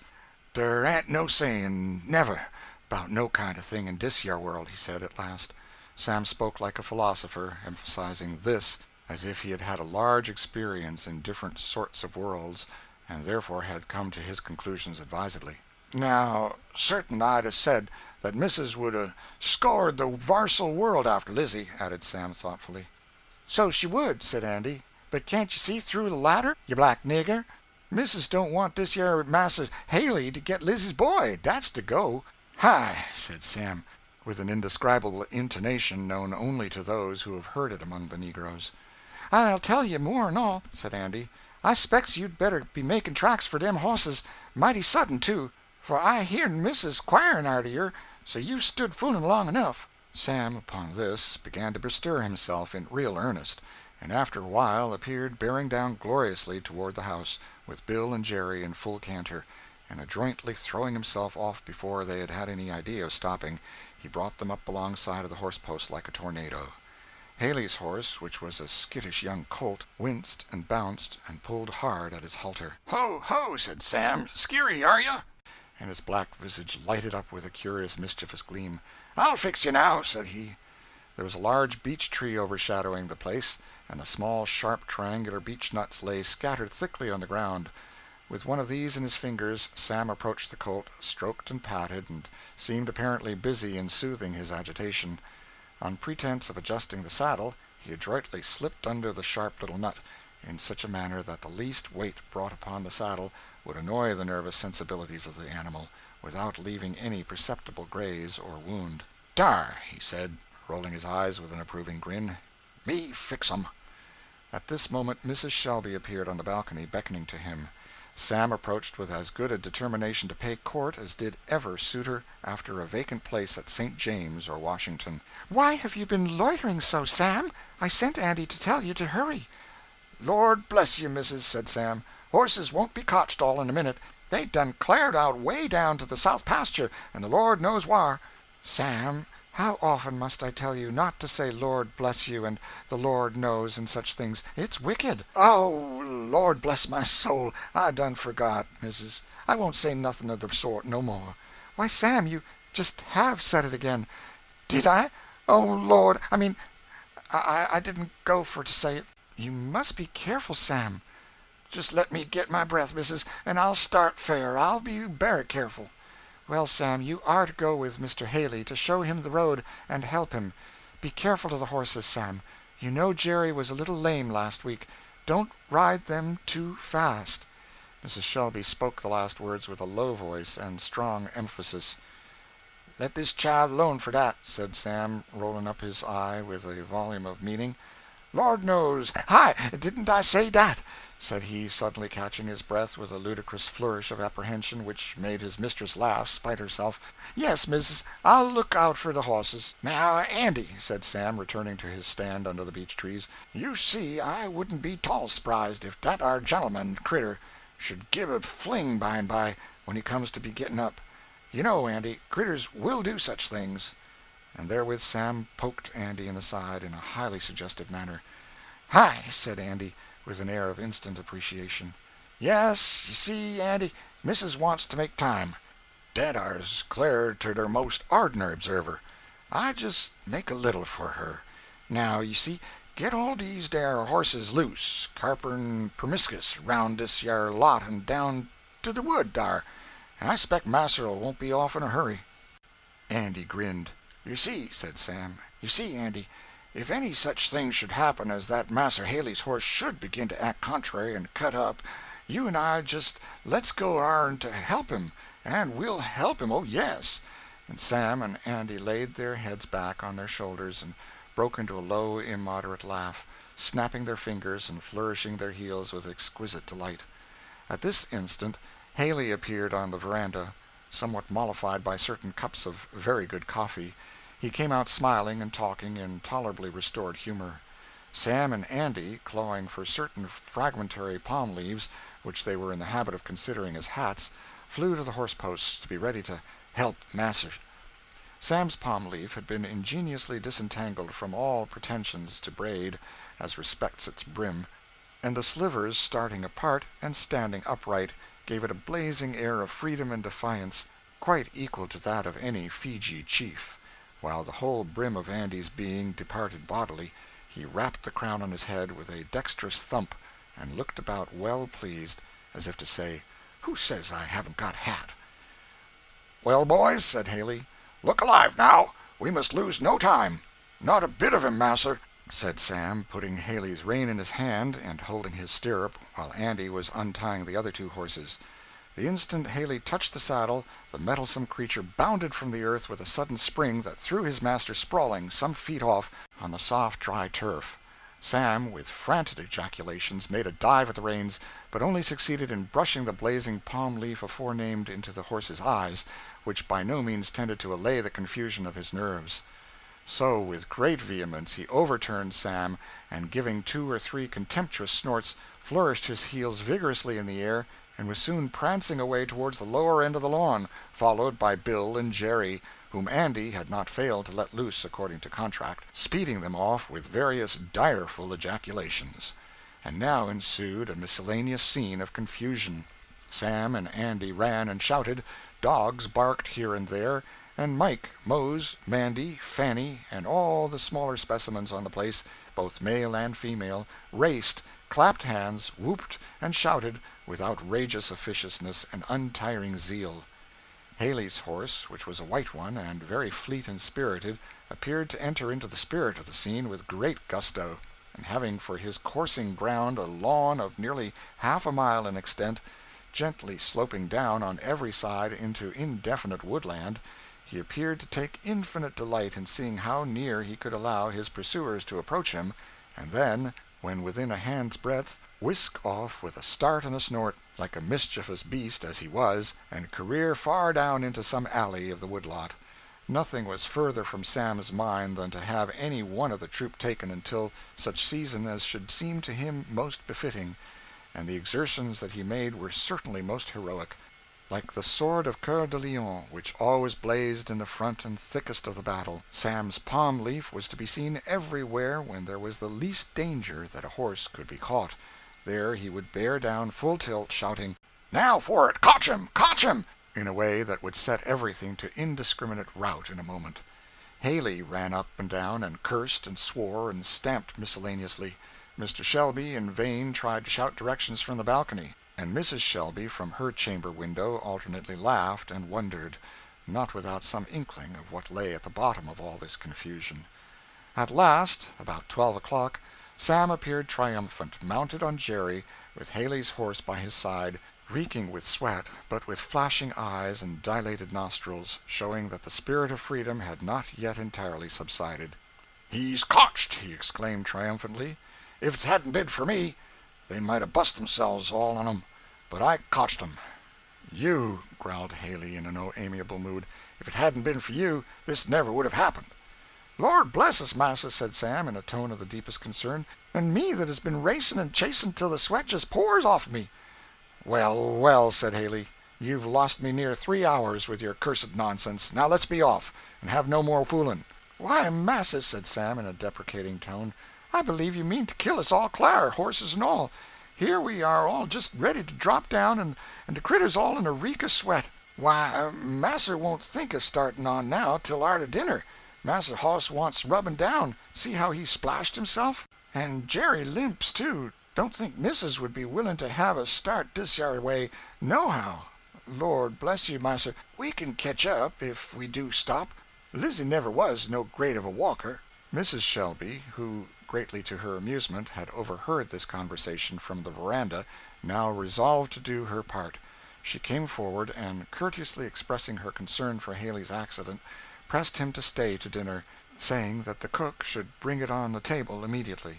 Thus, all things considered, Haley, with rather an equivocal grace, proceeded to the parlor, while Sam, rolling his eyes after him with unutterable meaning, proceeded gravely with the horses to the stable-yard. "Did yer see him, Andy? Did yer see him?" said Sam, when he had got fairly beyond the shelter of the barn and fastened the horse to a post. "Oh, Lord, if it wasn't as good as a meeting now, to see him a-dancing and kicking and swaring at us. Didn't I hear him? 'Swar away, old fellow,' says I to myself. 'Will yer have your hoss now, or wait till you cotch him?' says I. Lord, Andy, I think I can see him now." And Sam and Andy leaned up against the barn and laughed to their hearts' content. "Yer oughter seen how mad he looked when I brought his hoss up. Lord, he'd 'a' killed me if he durst to. And there I was, a-standing as innercent and as humble." "Lord, I seed you," said Andy. "Ain't you an old hoss, Sam?" "Rather specs I am," said Sam. "Did you see Missus upstairs at the winder?" "I seed her laughing." "I'm sure I was racing so I didn't see nothing," said Andy. "Well, you see," said Sam, proceeding gravely to wash down Haley's pony, "I's 'quired what yer may call a habit of bobservation, Andy. It's a very 'portant habit, Andy, and I commend yer to be cultivating it now you're young. Hist up that hind foot, Andy. You see, Andy, it's bobservation makes all difference in niggers. Didn't I see which way the wind blew this yer morning? Didn't I see what Miss wanted, though she never let on? That ar's bobservation, Andy. I specs it's what you may call a faculty. Faculties is different in different peoples, but cultivation on 'em goes a great way." "I guess if I hadn't helped your bobservation this morning, you wouldn't 'a' seen your way so smart," said Andy. "Andy," said Sam, "you's a promisin' child. There ain't no matter of doubt. I thinks lots of yer, Andy, and I don't feel no ways ashamed to take idees from you. We oughtn't to overlook nobody, Andy, 'cause the smarter on us gets tripped up sometimes. And so, Andy, let's go up to the house now. I'll be bound Miss'll keep us an uncommon good bite this yer time." End of Chapter 6. Chapter 7. The Mother's Struggle. It is impossible to conceive of a human creature more wholly desolate and forlorn than Eliza when she turned her footsteps from Uncle Tom's cabin. her husband's suffering and dangers, and the danger of her child, all blended in her mind, with a confused and stunning sense of the risk she was running in leaving the only home she had ever known, and cutting loose from the protection of a friend whom she loved and revered.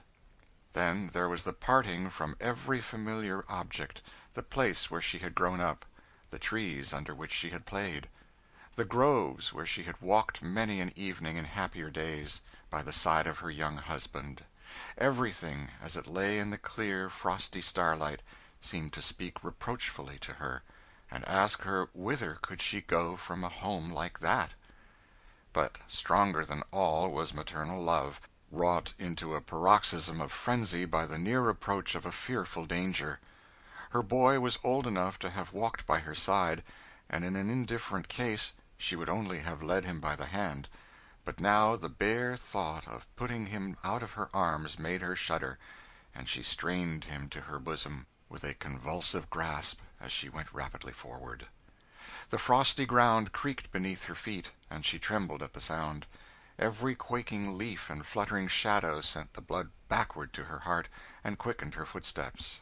She wondered within herself at the strength that seemed to be come upon her, for she felt the weight of her boy as if it had been a feather, and every flutter of fear seemed to increase the supernatural power that bore her on, while from her pale lips burst forth, in frequent ejaculations, the prayer to a friend above, "Lord, help!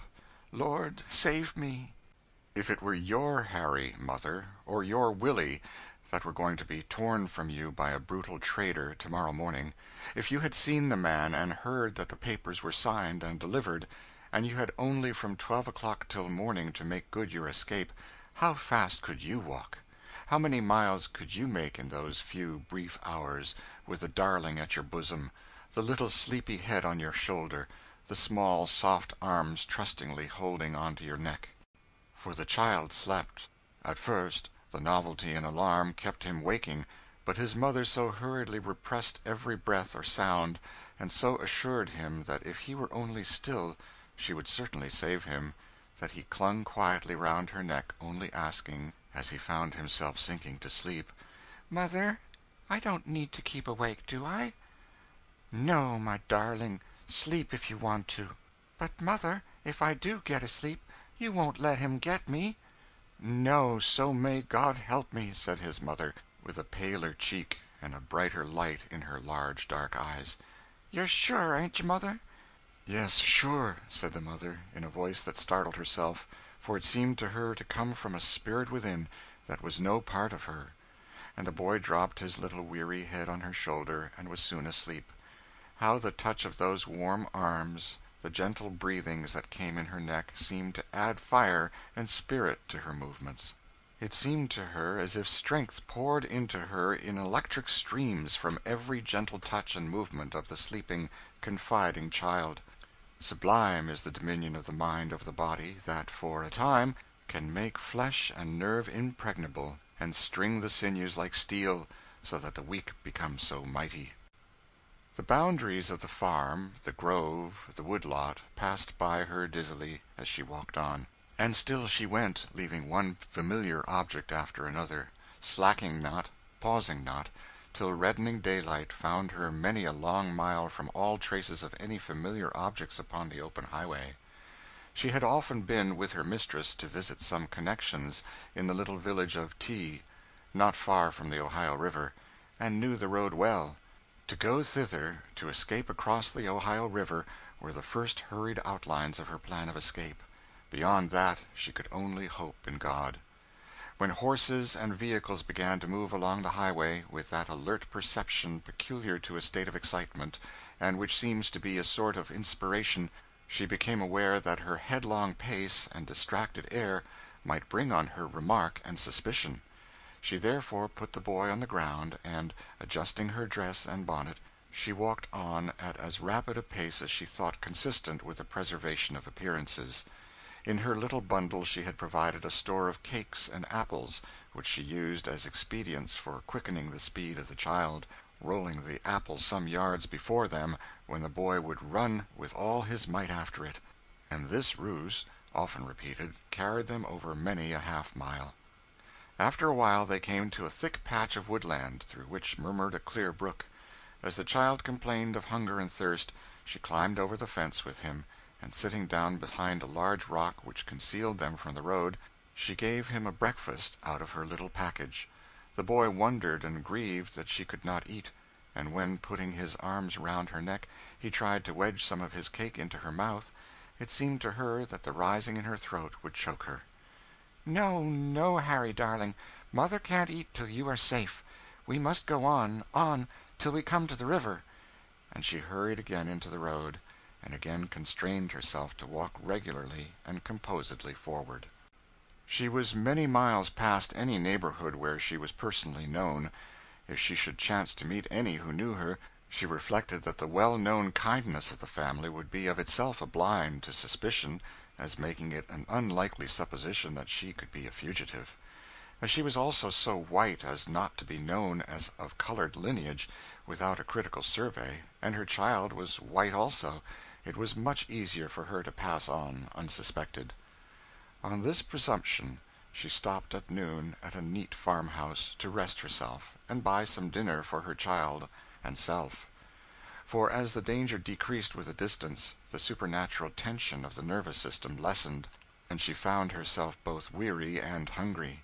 The good woman, kindly and gossiping, seemed rather pleased than otherwise with having somebody come in to talk with, and accepted, without examination, Eliza's statement that she was going on a little piece to spend a week with her friends, all which she hoped in her heart might prove strictly true. An hour before sunset she entered the village of T by the Ohio River, weary and footsore, but still strong in heart.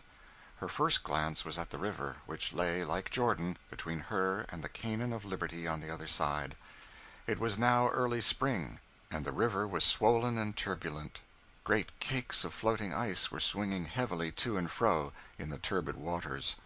Owing to the peculiar form of the shore on the Kentucky side, the land bending far out into the water, the ice had been lodged and detained in great quantities, and the narrow channel which swept round the bend was full of ice, piled one cake over another, thus forming a temporary barrier to the descending ice, which lodged and formed a great undulating raft, filling up the whole river and extending almost to the Kentucky shore.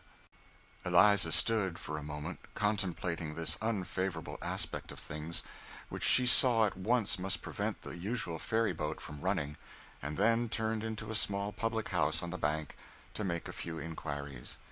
The hostess, who was busy in various fizzing and stewing operations over the fire, preparatory to an evening meal, stopped, with a fork in her hand, as Eliza's sweet and plaintive voice arrested her. "What is it?" she said. "Isn't there any ferry or boat that takes people over to B now?" she said. "No, indeed," said the woman. "The boats has stopped running." Eliza's look of dismay and disappointment struck the woman, and she said inquiringly, "May be you're wanting to get over? Anybody sick? You seem mighty anxious." "I've got a child that's very dangerous," said Eliza. "I never heard of it till last night, and I've walked quite a piece today, in hopes to get to the ferry." "Well, now, that's unlucky," said the woman, whose motherly sympathies were much aroused. "I'm really consarned for ye." "Solomon!" she called from the window towards a small back building. A man in leather apron and very dirty hands appeared at the door. "I say, Sol," said the woman, "is that our man going to tote them barrels over tonight?" "He said he should try, if 'twas any way prudent," said the man.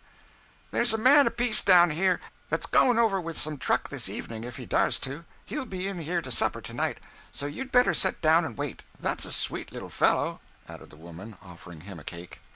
But the child, wholly exhausted, cried with weariness. "Poor fellow, he isn't used to walking, and I've hurried him on so," said Eliza.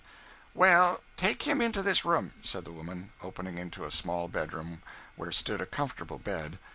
Eliza laid the weary boy upon it, and laid his hands in hers till he was fast asleep. For her there was no rest. As a fire in her bones, the thought of the pursuer urged her on, and she gazed with longing eyes on the sullen, surging waters that lay between her and liberty. Here we must take our leave of her for the present, to follow the course of her pursuers. Though Mrs. Shelby had promised that the dinner should be hurried on table, Yet it was soon seen, as the thing has often been seen before, that it required more than one to make a bargain. So, although the order was fairly given out in Haley's hearing, and carried to Aunt Chloe by at least half a dozen juvenile messengers, that dignitary only gave certain very gruff snorts and tosses of her head, and went on with every operation in an unusually leisurely and circumstantial manner. For some singular reason, an impression seemed to reign among the servants generally that Mrs. would not be particularly disobliged by delay, and it was wonderful what a number of counter accidents occurred constantly to retard the course of things. One luckless wight contrived to upset the gravy, and then gravy had to be got up de novo, with due care and formality. Aunt Chloe, watching and stirring with dogged precision, answering shortly to all suggestions of haste that she "warn't a-going to have a raw gravy on the table to help nobody's catchings." One tumbled down with the water, and had to go to the spring for more, and another precipitated the butter into the path of events, and there was from time to time giggling news brought into the kitchen that Massa Haley was mighty oneasy, and that he couldn't sit in his cheer no ways, but was a-talking and stalking to the winders and through the porch. "Saves him right," said Aunt Chloe, indignantly. "He'll get was nor oneasy one of these days, if he don't mend his ways. His masser'll be sending for him, and then see how he'll look." "He'll go to torment, and no mistake," said little Jake. "He desarves it," said Aunt Chloe, grimly. "He's broke a many hearts, I tell you all," she said, stopping, with a fork uplifted in her hands. "It's like what Massa George reads in Ravelations, souls a-calling under the altar, and a-calling on the Lord for vengeance on sich, and by and by the Lord he'll hear 'em, so he will." Aunt Chloe, who was much revered in the kitchen, was listened to with open mouth, and the dinner being now fairly sent in, the whole kitchen was at leisure to gossip with her, and to listen to her remarks. "Sich'll be burnt up forever, and no mistake, won't there?" said Andy. "I'd be glad to see it, I'll be bound," said little Jake. "Chillun," said a voice that made them all start. It was Uncle Tom, who had come in and stood listening to the conversation at the door. "Chillun," he said, "I'm afeard you don't know what you're saying. Forever is a dreadful word, chillun. It's awful to think on't. You oughtn't wish that to any human critter." "We wouldn't to anybody but the soul drivers," said Andy. "Nobody can help wishing it to them, they so awfully wicked." "Don't nature herself kinder cry out on 'em?" said Aunt Chloe. "Don't they tear der sucking baby right off of his mother's breast and sell him and der little children as is crying and holding on by her clothes? Don't they pull 'em off and sells 'em? Don't they tear wife and husband apart," said Aunt Chloe, beginning to cry, "when it's just taken the very life on 'em? And all the while does they feel one bit, don't they drink and smoke and take it uncommon easy? Lord, if the devil don't get them, what's he good for?" And Aunt Chloe covered her face with her checkered apron, and began to sob in good earnest. "Pray for them that spitefully use you, the good book says," says Tom. "Pray for 'em," said Aunt Chloe. "Lor, it's tough, I can't pray for 'em." "It's nature, Chloe, and nature's strong," said Tom, "but the Lord's grace is stronger. Besides, you oughter think what an awful state a poor critter's soul's in that'll do them ar things. You oughter thank God that you ain't like him, Chloe. I'm sure I'd rather be sold 10,000 times over than to have all that our poor critter's got to answer for." "So I'd a heap," said Jake. "Lor, shouldn't we cotch it, Andy?" Andy shrugged his shoulders and gave an acquiescent whistle. "I'm glad Massa didn't go off this morning as he looked to," said Tom. "That ar hurt me more than selling it did. Maybe it might have been natural for him, but it would have come despot hard on me, as has known him for my baby. But I've seen Massa, and I begin to feel sort of reconciled to the Lord's will now. Massa couldn't help hisself. He did right, but I'm afeard things will be kind of going to rack when I'm gone. Massa can't be expected to be prying round everywhere as I've done, and keeping up all the ends. The boys all means well, but they's powerful careless. That ar troubles me." The bell here rang, and Tom was summoned to the parlor. "Tom," said his master kindly, "I want you to notice that I give this gentleman bonds to forfeit $1,000 if you are not on the spot when he wants you. He's going to-day to look after his other business, and you can have the day to yourself. Go anywhere you like, boy." "Thank you, massa," said Tom. And mind yourself, said the trader, and don't come it over your master with any of your nigger tricks, for I'll take every cent out of him if you ain't there. If he'd heard to me, he wouldn't trust any on you, slippery as eels. Massa, said Tom, and he stood very straight, I was just 6 years old when old missus put you into my arms, and you wasn't a year old. Thar, says she, Tom, that's to be your young massa. Take good care of him, says she. And now I just ask you, massa, have I ever broke word to you or gone contrary to you, specially since I was a Christian? Mr. Shelby was fairly overcome, and the tears rose to his eyes. My good boy, said he, the Lord knows you say but the truth, and if I was able to help it, all the world shouldn't buy you. And sure as I am a Christian woman, said Mrs. Shelby, you shall be redeemed as soon as I can bring together means. Sir, she said to Haley, take good account of who you sell him to, and let me know. Lor, yes, for that matter, said the trader. I may bring him up in a year, not much the worse for wear, and trade him back. I'll trade with you, then, and make it for your advantage, said Mrs. Shelby. Of course, said the trader. All's equal with me.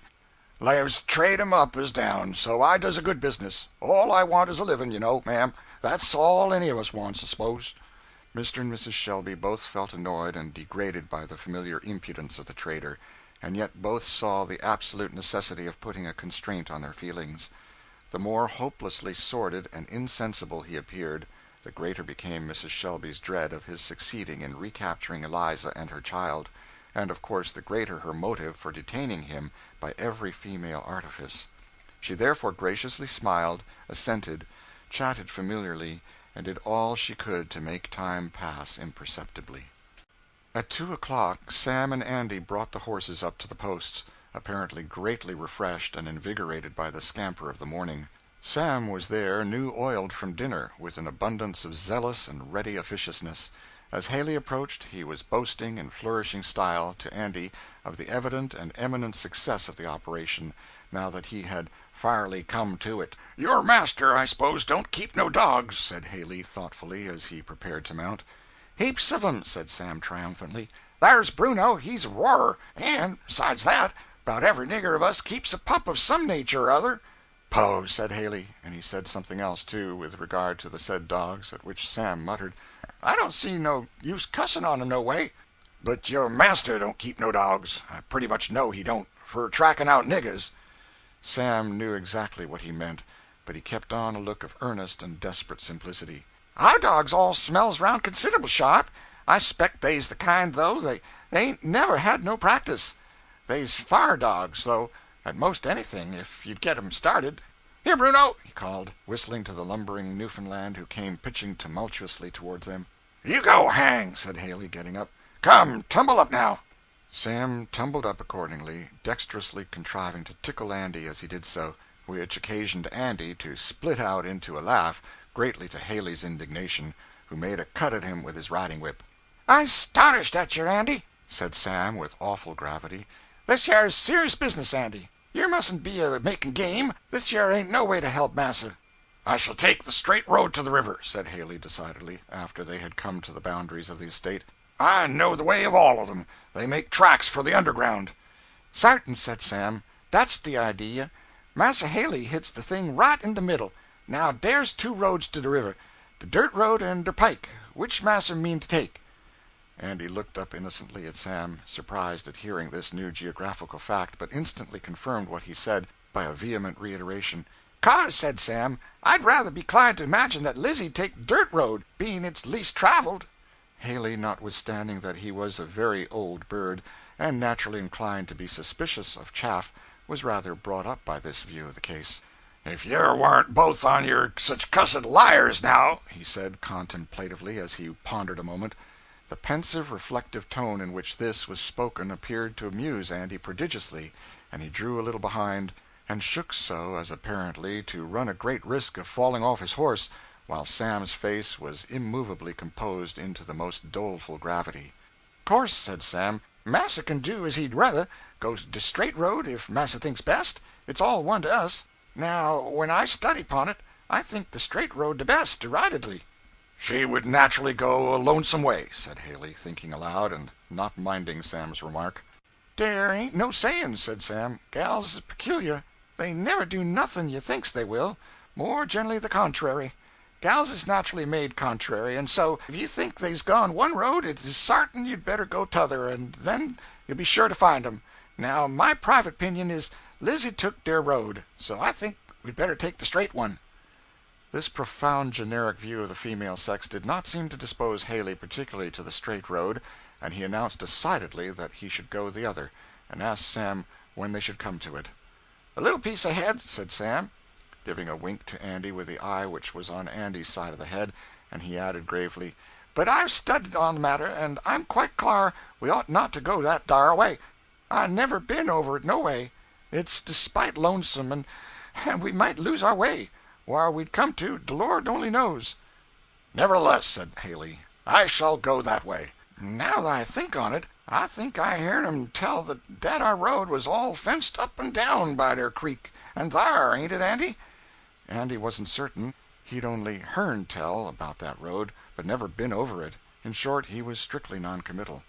Haley, accustomed to strike the balance of probabilities between lies of greater or lesser magnitude, thought that it lay in favor of the dirt road aforesaid. The mention of the thing he thought he perceived was involuntarily on Sam's part at first, and his confused attempts to dissuade him he set down to a desperate lying on second thoughts, as being unwilling to implicate Liza. When, therefore, Sam indicated the road, Haley plunged briskly into it, followed by Sam and Andy. Now, the road, in fact, was an old one that had formerly been a thoroughfare to the river, but abandoned for many years after the laying of the new pike. It was open for about an hour's ride, and after that it was cut across by various farms and fences. Sam knew this fact perfectly well. Indeed, the road had been so long closed up that Andy had never heard of it. He therefore rode along with an air of dutiful submission, only groaning and vociferating occasionally that "'Twas desperate rough and bad for Jerry's foot." "Now, I just give yer warning," said Haley. "I know yer won't get me to turn off this road, with all your fussing, so you shut up." "Massa will go on his way," said Sam with rueful submission, at the same time winking most portentously to Andy, whose delight was now very near the explosive point. Sam was in wonderful spirits, professed to keep a very brisk lookout, at one time exclaiming that he saw a gal's bonnet on the top of some distant eminence, or calling to Andy, "If that thar wasn't Lizzie down the hollow," always making these exclamations in some rough or craggy part of the road, where the sudden quickening of speed was a special inconvenience to all parties concerned, and thus keeping Haley in a state of constant commotion. After riding about an hour in this way, the whole party made a precipitate and tumultuous descent into a barnyard belonging to a large farming establishment. Not a soul was in sight, all the hands being employed in the fields. But as the barn stood conspicuously and plainly square across the road, it was evident that their journey in that direction had reached a decided finale. "Want that ar what I tell you, master?" said Sam, with an air of injured innocence. "How does strange gentlemen expect to know more about a country than the natives born and raised?" "You rascal," said Haley, "you knew all about this." "Didn't I tell you I knowed, and you wouldn't believe me? I telled master 'twas all shet up and fenced up, and I didn't expect we could get through. Andy heard me." It was all too true to be disputed, and the unlucky man had to pocket his wrath with the best grace he was able, and all three faced to the right about, and took up their line of march for the highway. In consequence of all the various delays, it was about 3/4 of an hour after Eliza had laid her child to sleep in the village tavern that the party came riding into the same place. Eliza was standing by the window looking out in another direction, when Sam's quick eye caught a glimpse of her. Haley and Andy were 2 yards behind. At this crisis Sam contrived to have his hat blown off, and uttered a loud and characteristic ejaculation, which startled her at once. She drew suddenly back, the whole train swept by the window, round to the front door. 1,000 lives seemed to be concentrated in that one moment to Eliza. Her room opened by a side door to the river. She caught her child, sprang down the steps towards it. The trader caught a full glimpse of her just as she was disappearing down the bank, and throwing himself from his horse, and calling loudly on Sam and Andy, he was after her like a hound after a deer. In that dizzy moment her feet to her scarce seemed to touch the ground, and a moment brought her to the water's edge. Right on behind they came, and nerved with strength such as God gives only to the desperate, with one wild cry and flying leap she vaulted sheer over the turbid current by the shore, on to the raft of ice beyond. It was a desperate leap, impossible to anything but madness and despair, and Haley, Sam, and Andy instinctively cried out and lifted up their hands as she did it. The huge green fragment of ice on which she alighted pitched and creaked as her weight came on it, but she stayed there not a moment. With wild cries and desperate energy she leapt to another and still another cake, stumbling, leaping, slipping, springing upwards again. Her shoes are gone, her stockings cut from her feet, while blood marked every step, but she saw nothing, felt nothing, till dimly, as in a dream, she saw the Ohio side, and a man helping her up the bank. "You're a brave gal, now, whoever you are," said the man with an oath. Eliza recognized the voice and face for a man who owned a farm not far from her old home. "Oh, Mr. Symes, save me! Do save me! Do hide me!" said Eliza. "Why, what's this?" said the man. "Why, if 'tain't Shelby's gal!" "My child, this boy. He'd sold him. There is his masser," said she, pointing to the Kentucky shore. "Oh, Mr. Symes, you've got a little boy." "So I have," said the man, as he roughly but kindly drew her up the steep bank. "Besides, you're a right brave gal. I like grit wherever I see it." When they had gained the top of the bank, the man paused. "I'd be glad to do something for you," said he, "but then there's nowhere I could take you. The best I can do is to tell you to go thar," said he, pointing to a large white house which stood by itself, off the main street of the village. "Go thar. They're kind folks. There's no kind of danger but they'll help you. They're up to all of that sort of thing." "The Lord bless you," said Eliza, earnestly. No occasion in the world," said the man. "What I've done's of no account." "Oh, surely, sir, you won't tell anyone?" "Go to thunder, gal. What do you take a feller for?" "In course not," said the man. "Come now, go along like a likely, sensible gal as you are. You've arned your liberty, and you shall have it for all of me." The woman folded her child to her bosom and walked firmly and swiftly away. The man stood and looked after her. "Shelby, now, maybe won't think this yard the most neighborly thing in the world, but what's a feller to do? If he catches one of my gals in the same fix, he's welcome to pay back. Somehow I never could see no kind of critter a striving and panting and trying to clear themselves, with the dogs after 'em and go agin 'em. Besides, I don't see no kind of occasion for me to be hunter and catcher for other folks, neither." So spoke this poor, heathenish Kentuckian, who had not been instructed in his constitutional relations, and consequently was betrayed into acting in a sort of Christianized manner, which, if he had been better situated and more enlightened, he would not have been left to do. Haley had stood a perfectly amazed spectator of the scene till Eliza had disappeared up the bank, when he turned a blank, inquiring look on Sam and Andy. "That are was a tolerable fair stroke of business," said Sam. "The gal's got 7 devils in her, I believe," said Haley. "How like a wildcat she jumped!" "Why, now," said Sam, scratching his head, "I hope Mas'r'll 'scuse us trying dat our road. Don't think I feel spry enough for dat ar no way." And Sam gave a hoarse chuckle. "You laugh," said the trader, with a growl. "Lord bless you, massa, I couldn't help it now," said Sam, giving way to the long pent-up delight of his soul. "She looked so cur'ous, a leaping and springing, ice up cracking, only to hear her plump, her ker chunk, her splash, spring. Lord, how she goes it!" And Sam and Andy laughed till the tears rolled down their cheeks. "I'll make you laugh t'other side of your mouths," said the trader, laying about their heads with his riding whip. Both ducked and ran shouting up the bank, and were on their horses before he was up. "Good evening, massa," said Sam, with much gravity. "I very much 'spect Missus be anxious about Jerry. Massa Haley won't want us no longer. Missus wouldn't hear of our riding the critters over Lizzie's bridge tonight." And with a facetious poke into Andy's ribs, he started off, followed by the latter, at full speed, their shouts of laughter coming faintly on the wind. Chapter 8. Eliza's Escape. Eliza made her desperate retreat across the river just in the dusk of twilight. The gray mist of evening, rising slowly from the river, enveloped her as she disappeared up the bank, and the swollen current and floundering masses of ice presented a hopeless barrier between her and her pursuer. Haley therefore slowly and discontentedly returned to the little tavern, to ponder further what was to be done. The woman opened to him the door of a little parlor covered with a rag carpet, where stood a table with a very shining black oilcloth, sundry lank, high-backed wood chairs, with some plaster images in resplendent colors on the mantel-shelf, above a very dimly smoking grate.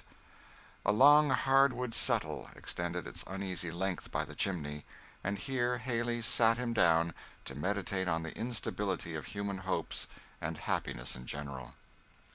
"What did I want with a little cuss now?" he said to himself, "that I should have got myself treat like a coon as I am this here way?" And Haley relieved himself by repeating over a not very select litany of imprecations on himself, which, though there was the best possible reason to consider them as true, we shall, as a matter of taste, omit. He was startled by the loud and dissonant voice of a man who was apparently dismounting at the door. He hurried to the window. "By the land, if this here ain't the nearest now to what I've heard folks call Providence," said Haley. "I do believe that thar's Tom Locker." Haley hastened out. Standing by the bar in the corner of the room was a brawny, muscular man full 6 feet in height and broad in proportion. He was dressed in a coat of buffalo skin, made with the hair outward, which gave him a shaggy and fierce appearance, perfectly in keeping with the whole air of his physiognomy. In the head and face every organ and lineament expressive of brutal and unhesitating violence was in a state of the highest possible development. Indeed, could our readers fancy a bulldog come onto a man's estate and walking about in a hat and coat, they would have no unapt idea of the general style and effect of his physique. He was accompanied by a traveling companion, in many respects an exact contrast to himself. He was short and slender, lithe and cat-like in his motions, and had a peering, mousing expression about his keen black eyes, with which every feature of his face seemed sharpened into sympathy. His thin, long nose ran out as if it was eager to bore into the nature of things in general. His sleek, thin, black hair was stuck eagerly forward, and all his motions and evolutions expressed a dry, cautious acuteness. The great man poured out a big tumbler half full of raw spirits and gulped it down without a word. The little man stood tiptoe, and putting his head first to one side and then the other, and snuffing considerably in the direction of the various bottles, ordered at last a mint julep in a thin and quivering voice, and with an air of great circumspection. When poured out, he took it and looked at it with a sharp, complacent air, like a man who thinks he has done about the right thing, and hit the nail on the head, and proceeded to dispose of it in short and well-advised sips. "Well, now, who'd have thought this yar luck had come to me? Why, Locker, how are you?" said Haley, coming forward and extending his hand to the big man. "The devil," was the civil reply. "What brought you here, Haley?" The mousing man, who bore the name of Marks, instantly stopped his sipping, and, poking his head forward, looked shrewdly on the new acquaintance, as a cat sometimes looks at a moving dry leaf, or some other possible object of pursuit. "I say, Tom, this here's the luckiest thing in the world. I'm in a devil of a hobble, and you must help me out." Like enough," grunted his complacent acquaintance. "A body may be pretty sure of that when you're glad to see him. Something to be made off of 'em. What's the blow now?" "You've got a friend here?" said Haley, looking doubtfully at Marks. "Partner, perhaps?" "Yes, I have. Here, Marks, here's that our fellow that I was in with in Natchez." "Shall be pleased with his acquaintance," said Marks, thrusting out a long, thin hand like a raven's claw. "Mr. Haley, I believe?" "The same, sir," said Haley. "And now, gentlemen, seeing as we've met so happily, I think I'll stand up to a small matter of a treat in this here parlor. So now, old coon," said he to the man at the bar, "get us hot water and sugar and cigars, and plenty of the real stuff, and we'll have a blowout." Behold, then, the candles lighted, the fire stimulated to the burning point in the grate, and our three worthies seated round a table, well spread with all the accessories to good fellowship enumerated before. Haley began a pathetic recital of his peculiar troubles. Locker shut up his mouth and listened to him with gruff and surly attention. Marks, who was anxiously and with much fidgeting compounding a tumbler of punch to his own peculiar taste, occasionally looked up from his employment, and, poking his sharp nose and chin almost into Haley's face, gave the most earnest heed to the whole narrative. The conclusion of it appeared to amuse him extremely, for he shook his shoulders and sides in silence, and perked up his thin lips with an air of great internal enjoyment. "So then, you're fairly sewed up, ain't you?" he said. "It's neatly done, too." "This yare young'un business makes lots of troubles in the trade," said Haley, dolefully. "If we could get a breed of gals that didn't care now for their young'uns," said Marks, "I tell you, I think it would be about the greatest modern improvement I knows on." And Marks patronized his joke by a quiet introductory sniggle. "Just so," said Haley. "I never couldn't see into it. The young'uns is heaps of trouble to 'em. One would think, now, they'd be glad to get clar on 'em, but they aren't. And the more trouble a young'un is, and the more good-for-nothing as gentle thing, the tighter they sticks to 'em." "Well, Mr. Haley," said Marks, "let's pass the hot water. Yes, sir, you say as what I feel that I'll have. Now, I bought a gal once, when I was in the trade. A tight, likely wench she was, too, and quite considerable smart. And she had a young'un that was miserable sickly. It had a crooked back, or something or other, and I just gin it away to a man that thought he'd take his chance raising on't, being it didn't cost nothing. Never thought, you know, of the gal's taking on about it, but lor, you ought to see how she went on. Why, raly, she did seem to me to vally the child more 'cause 'twas sickly and cross and plagued her, and she warn't making believe, neither. Cried about it, she did, and loped around, as if she'd lost every friend she had. It really was droll to think on't. Lord, there ain't no end to women's notions."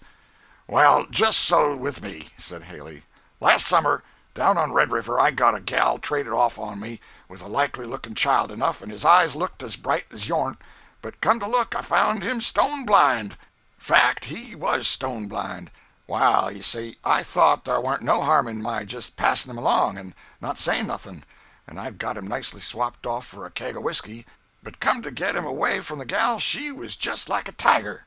So 'twas before we started, and I hadn't got my gang chained up, so what should she do but ups on a cotton bale like a cat, catches a knife from one of the deckhands, and I tell you, she made all fly for a minute, till she saw 'twas no use, and she just turns round and pitches head first, young'un and all, into the river.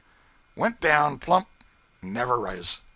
"Bah!" said Tom Locker, who had listened to these stories with ill-repressed disgust. "Shiftless, both on you. My gals don't cut on no such shines, I tell you." "Indeed, how do you help it?" said Marks briskly. "Help it? Why, I buys a gal, and if she's got a young'un to be sold, I just walks up and puts my fist to her face and says, 'Look here, now, if you give me one word out of your head, I'll smash your face in. I won't hear one word, not the beginning of a word,' I says to him. 'This here young'un's mine, and not yourn, and you've no kind of business with it. I'm going to sell it first chance. Mind you don't cut up none of your shines about it, or I'll make you wish you'd never been born.' I tell you, they sees it ain't no play, when I gets hold. I makes 'em as white as fishes, and if one on 'em begins and gives a yelp, why—" And Mr. Locker brought down his fist with a thump that fully explained the hiatus. "That ar's what you may call emphasis," said Marks, poking Haley in the side, and going into another small giggle. "Ain't Tom peculiar? I say, Tom, I expect you make 'em understand, for all niggers' heads is woolly. They don't never have no doubt o' your meaning, Tom. If you ain't the devil, Tom, you's his twin brother, I'll say that for you." Tom received the compliment with becoming modesty, and began to look as affable as was consistent, as John Bunyan says, with his doggish nature. Haley, who had been imbibing very freely of the staple of the evening, began to feel a sensible elevation and enlargement of his moral faculties, a phenomenon not unusual with gentlemen of the serious and reflective turn under similar circumstances. "Well, now, Tom," he said, "you really is too bad, as I always have told you. You know, Tom, you and I used to talk over these yar matters down Natchez, and I used to prove to you that we made full as much and was as well off for this yar world by treating on 'em well, besides keeping a better chance for coming in the kingdom at last, when worst comes to worst, and there ain't nothing else left to get, you know." "Bah!" said Tom. "Don't I know? Don't make me too sick with any of your stuff. My stomach is a leetle riled now," and Tom drank half a glass of raw brandy. "I say," said Haley, and leaning back in his chair and gesturing impressively, I'll say this now. I always meant to drive my trade so as to make money on't fust and foremost, as much as any man. But then, trade ain't everything, and money ain't everything, 'cause we's all got souls. I don't care now who hears me say it, and I think a cussed sight on it, so I may as well come out with it. I believe in religion, and one of these days, when I got matters tight and snug, I calculates to tend to my soul in them ar matters. And so, what's the use of doing any more wickedness than's really necessary? Don't seem to me it's all prudent. Tend to your soul, repeated Tom contemptuously. Take a bright lookout to find a soul in you. Save yourself any care on that score. If the devil sifts you through a hair sieve, he won't find one. Why, Tom, you're cross, said Haley. Why can't you take it pleasant now, when a feller's talking for your good? Stop that there jaw of yourn there, said Tom gruffly. I can stand most any talk of yourn but your pious talk. That kills me right up. After all, what's the odds between me and you? Tant that you care one bit more or have a bit more feeling, it's clean sheer dog meanness, wanting to cheat the devil and save your own skin. Don't I see through it? And your getting religion, as you call it, after all, is too pison mean for any creetur. Run up a bill with the devil all your life, and then sneak out when pay time comes. Bob! Come, gentlemen, I say, this isn't business, said Marks. There's different ways, you know, of looking at all subjects. Mr. Haley is a very nice man, no doubt, and has his own conscience. And Tom, you have your ways, and very good ones, too, Tom. But quarreling, you know, won't answer no kind of purpose. Let's go to business. Now, Mr. Haley, what is it? You want us to undertake to catch this yar gal?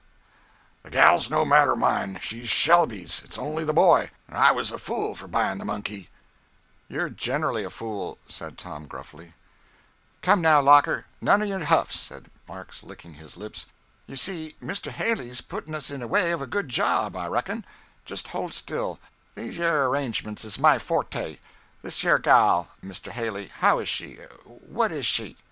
Well, white and handsome, well brought up. I gin Shelby 800 or 1,000, and then made well on her.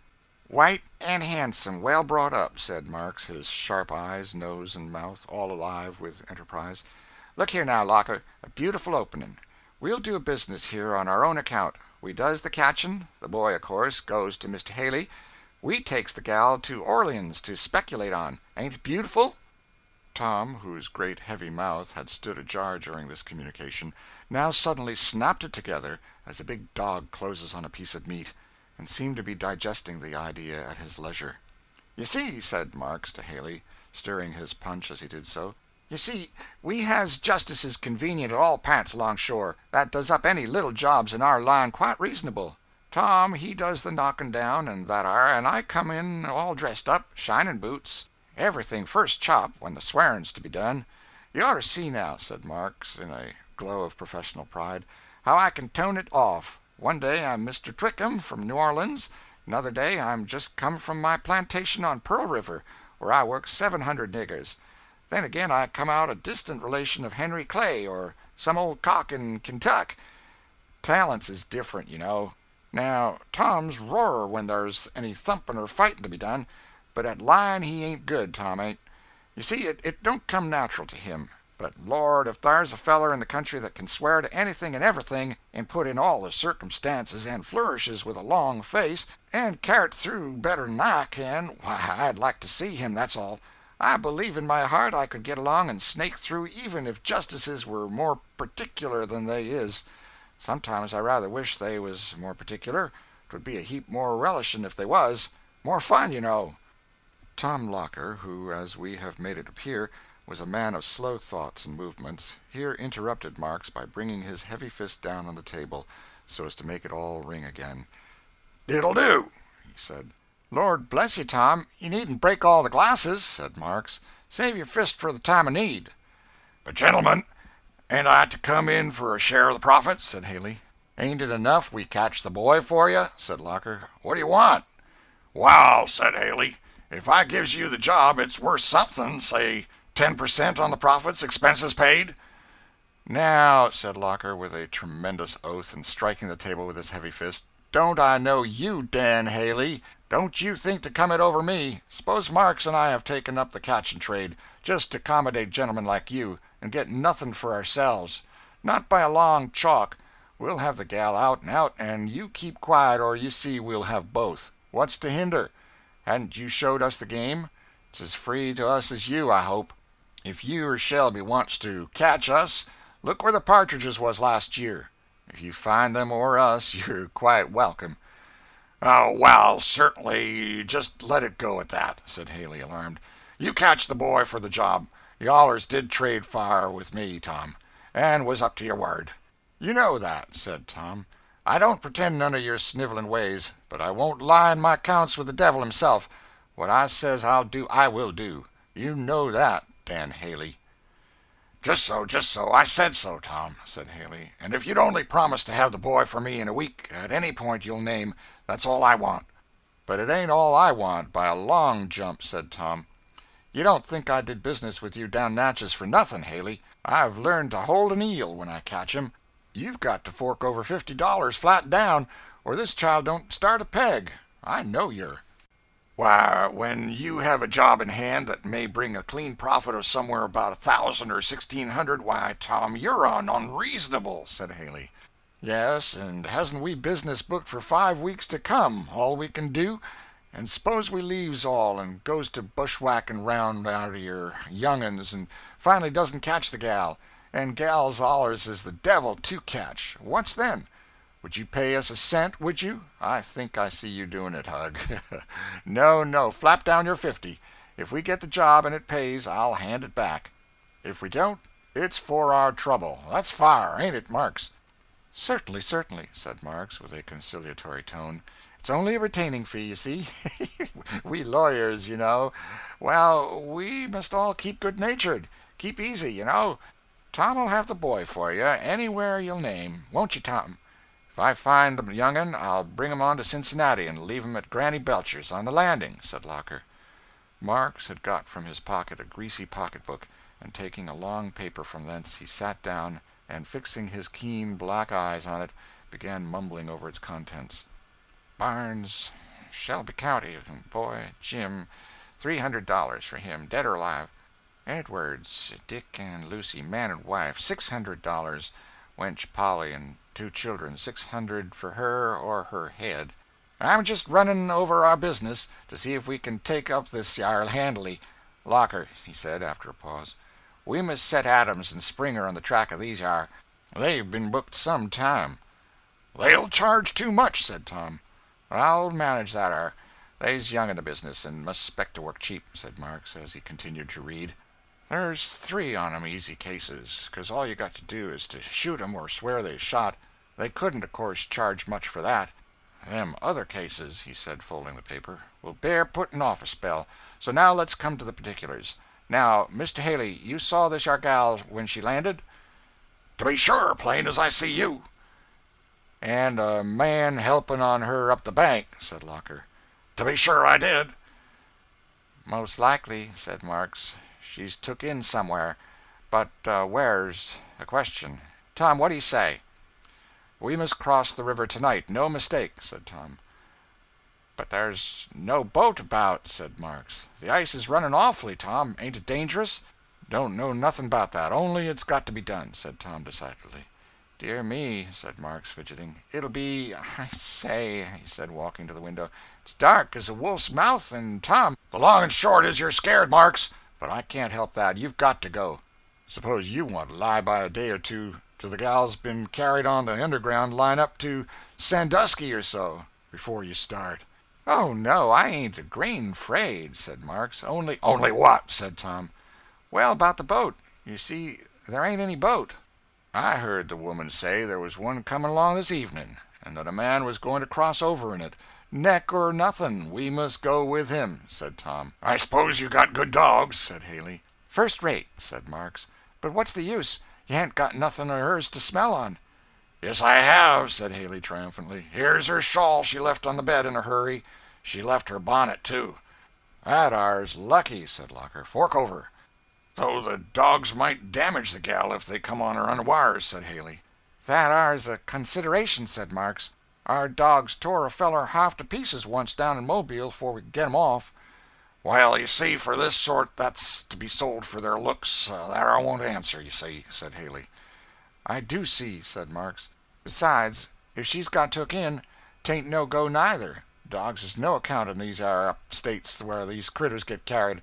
Of course, you can't get on their track. They only does down in plantations where niggers, when they runs, has to do their own running and don't get no help." "Well," said Locker, who had just stepped out to the bar to make some inquiries, "they say the man's come with the boat. So, Marks?" That worthy cast a rueful look at the comfortable quarters he was leaving, but slowly rose to obey. After exchanging a few words of further arrangement, Haley, with visible reluctance, handed over the $50 to Tom, and the worthy trio separated for the night. If any of our refined and Christian readers object to the society into which this scene introduces them, let us beg them to begin and conquer their prejudices in time. The catching business, we beg to remind them, is rising to the dignity of a lawful and patriotic profession. If all the broad land between Mississippi and the Pacific becomes one great market for bodies and souls, and human property retains the locomotive tendencies of this 19th century, the trader and catcher may yet be among our aristocracy. While this scene was going on at the tavern, Sam and Andy, in a state of high felicitation, pursued their way home. Sam was in the highest possible feather, and expressed his exultation by all sorts of supernatural howls and ejaculations, by divers odd motions and contortions of his whole system. Sometimes he would sit backward, with his face to the horse's tail and sides, and then, with a whoop and a somerset, come right side up in his place again, and, drawing on a grave face, begin to lecture Andy in high-sounding tones for laughing and playing the fool. Anon, slapping his sides with his arms, he would burst forth in peals of laughter that made the old woods ring as they passed. With all these evolutions, he contrived to keep the horses up to the top of their speed until, between 10 and 11, their heels resounded on the gravel at the end of the balcony. Mrs. Shelby flew to the railings. "Is that you, Sam? Where are they?" "Master Haley's resting at the tavern. He's dreffle fatigued, missus." "And Eliza, Sam?" "Well, she's clear across Jordan, as a body may say, in the land of Canaan." "Why, Sam, what do you mean?" said Mrs. Shelby, breathless and almost faint, as the possible meaning of these words came over her. "Well, missus, the Lord, he preserves his own. Lizzie's done gone over the river into Ohio, as markably as if the Lord took her over in a chariot of fire and 2 hosses." Sam's vein of piety was always uncommonly fervent in his mistress's presence, and he made great capital of scriptural figures and images. "Come up here, Sam," said Mr. Shelby, who had followed on to the veranda, "and tell your mistress what she wants. Come, come, Emily," said he, passing his arm round her. "You were cold and all in a shiver. You allow yourself to feel too much." "Feel too much? Am I not a woman? A mother? Are we not both responsible to God for this poor girl? My God, lay not this sin to our charge." "What sin, Emily? You see yourself that we have only done what we were obliged to." "There's an awful feeling of guilt about it, though," said Mrs. Shelby. "I can't reason it away." "Here, Andy, you nigger, be alive," called Sam under the veranda. "Take these yar horses to der barn. Don't you hear Massa calling?" And Sam soon appeared, palm leaf in hand, at the parlor door. "Now, Sam, tell us distinctly how the matter was," said Mr. Shelby. "Where is Eliza, if you know?" "Well, massa, I saw her with my own eyes, a-crossing on the floating ice. She crossed most markably. It wasn't no less nor a miracle. And I saw a man help her up on the Howe side, and then she was lost in the dusk." "Sam, I think this rather apocryphal, this miracle. Crossing on floating ice isn't so easily done," said Mr. Shelby. "Easy? Couldn't nobody done it without the Lord. Why, now," said Sam, "'twas just this your way. Massa Haley and me and Andy, we comes up to the little tavern by the river, and I rides a leetle ahead. I was so zealous to be cotching Lizzie that I couldn't hold in no way. And when I comes by the tavern winder, sure enough there she was, right in plain sight, and they digging on behind, while I loses off my head and I sings out enough to raise the dead. Course Lizzie she hires, and she dodges back, when Mass Haley he gone past the door, and then, I tell you, she cleared out the side door. She went down to the river bank, Massa Haley he seed her and yelled out, and him and me and Andy we took arter. Down she come to the river, and thar was the current running 10 feet wide by the shore, and over t'other side ice a sawin' and a jiggling up and down, kinder as 'twere a great island. We come right behind her, and I thought my soul he'd got her sure enough, when she gin sich a screech as I never hearn, and there she was clar on to the other side of the current, on the ice, and then on she went, a screeching and a jumping. The ice went crack, swallop, crackin', chunk, and she a boundin' like a buck. Lord, the spring that our gal's got in there ain't common, I'm opinion." Mrs. Shelby sat perfectly still, pale with excitement, while Sam told his story. "God be praised, she isn't dead," she said. "But where is the poor child now?" "The Lord will provide," said Sam, rolling up his eyes piously. "As I've been a sayin', this yer is a providence and no mistake, as Missis has allers been a instructin' on us. There's allers instruments rise up to the Lord's will. Now, if 'tadn't been for me today, she'd have been took a dozen times. Warn't it I started off the hosses this yer mornin' and kept 'em chasin' till nigh dinner time? And didn't I car Massa Haley night 5 miles out the road this evenin', or else he'd a come up a Lizzie as easy as a dog arter a coon. These yer's all providences." "They are a kind of providences that you'll have to be pretty sparing of, Master Sam. I allow no such practices with gentlemen on my place," said Mr. Shelby, with as much sternness as he could command under the circumstances. "Now, there is no more use in making believe be angry with a negro than with a child. Both instinctively see the true state of the case, through all attempts to effect the contrary. And Sam was in no wise disheartened by this rebuke, though he assumed an air of doleful gravity, and stood with the corners of his mouth lowered in most penitential style. "Massa's quite right, quite. It was ugly on me. There's no disputin' that are. And of course Massa and Missis wouldn't encourage no such works. I'm sensible of that are.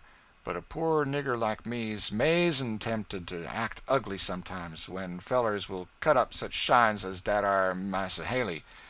He ain't no gentleman no way. Anybody's been raised as I've been can't help seeing that are." "Well, Sam," said Mrs. Shelby, "as you appear to have a proper sense of your errors, you may go now, and tell Aunt Chloe she may get you some of that cold ham that was left of dinner today. You and Andy must be hungry." "Missis is a heap too good for us," said Sam, making his bow with alacrity and departing. It will be perceived, as has been before intimated, that Master Sam had a native talent that might undoubtedly have raised him to eminence in political life, a talent of making capital out of everything that turned up, to be invested for his own especial praise and glory; and having done up his piety and humility as he trusted to the satisfaction of the parlor, he clapped his palm leaf on his head, with a sort of rakish, free and easy air, and proceeded to the dominions of Aunt Chloe, with the intention of flourishing largely in the kitchen. "I'll speechify these yar niggers," said Sam to himself, "now I've got a chance. Lord, I'll reel it off to make 'em stare." It must be observed that one of Sam's especial delights had been to ride in attendance on his master to all kinds of political gatherings, where, roosted on some rail fence, or perched aloft in some tree, he would sit watching the orators with the greatest apparent gusto, and then, descending among the various brethren of his own color, assembled on the same errand, he would edify and delight them with the most ludicrous burlesques and imitations, all delivered with the most imperturbable earnestness and solemnity. And though the auditors immediately about him were generally of his own color, it not infrequently happened that they were fringed pretty deeply with those of a fair complexion, who listened, laughing and winking, to Sam's great self-congratulation. In fact, Sam considered oratory as his vocation, and never let slip an opportunity of magnifying his office. Now, between Sam and Aunt Chloe there had existed, from ancient times, a sort of chronic feud, or rather a decided coolness. But, as Sam was meditating something in the provision department, as the necessary and obvious foundation of his operations, he determined, on the present occasion, to be eminently conciliatory, for he well knew that although Mrs. Orders would undoubtedly be followed to the letter, yet he should gain a considerable deal by enlisting the spirit also.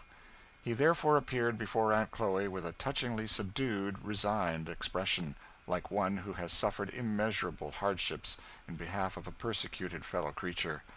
Enlarged upon the fact that Mrs. had directed him to come to Aunt Chloe for whatever might be wanting to make up the balance in his solids and fluids, and thus unequivocally acknowledged her right and supremacy in the cooking department, and all thereto pertaining. The thing took accordingly.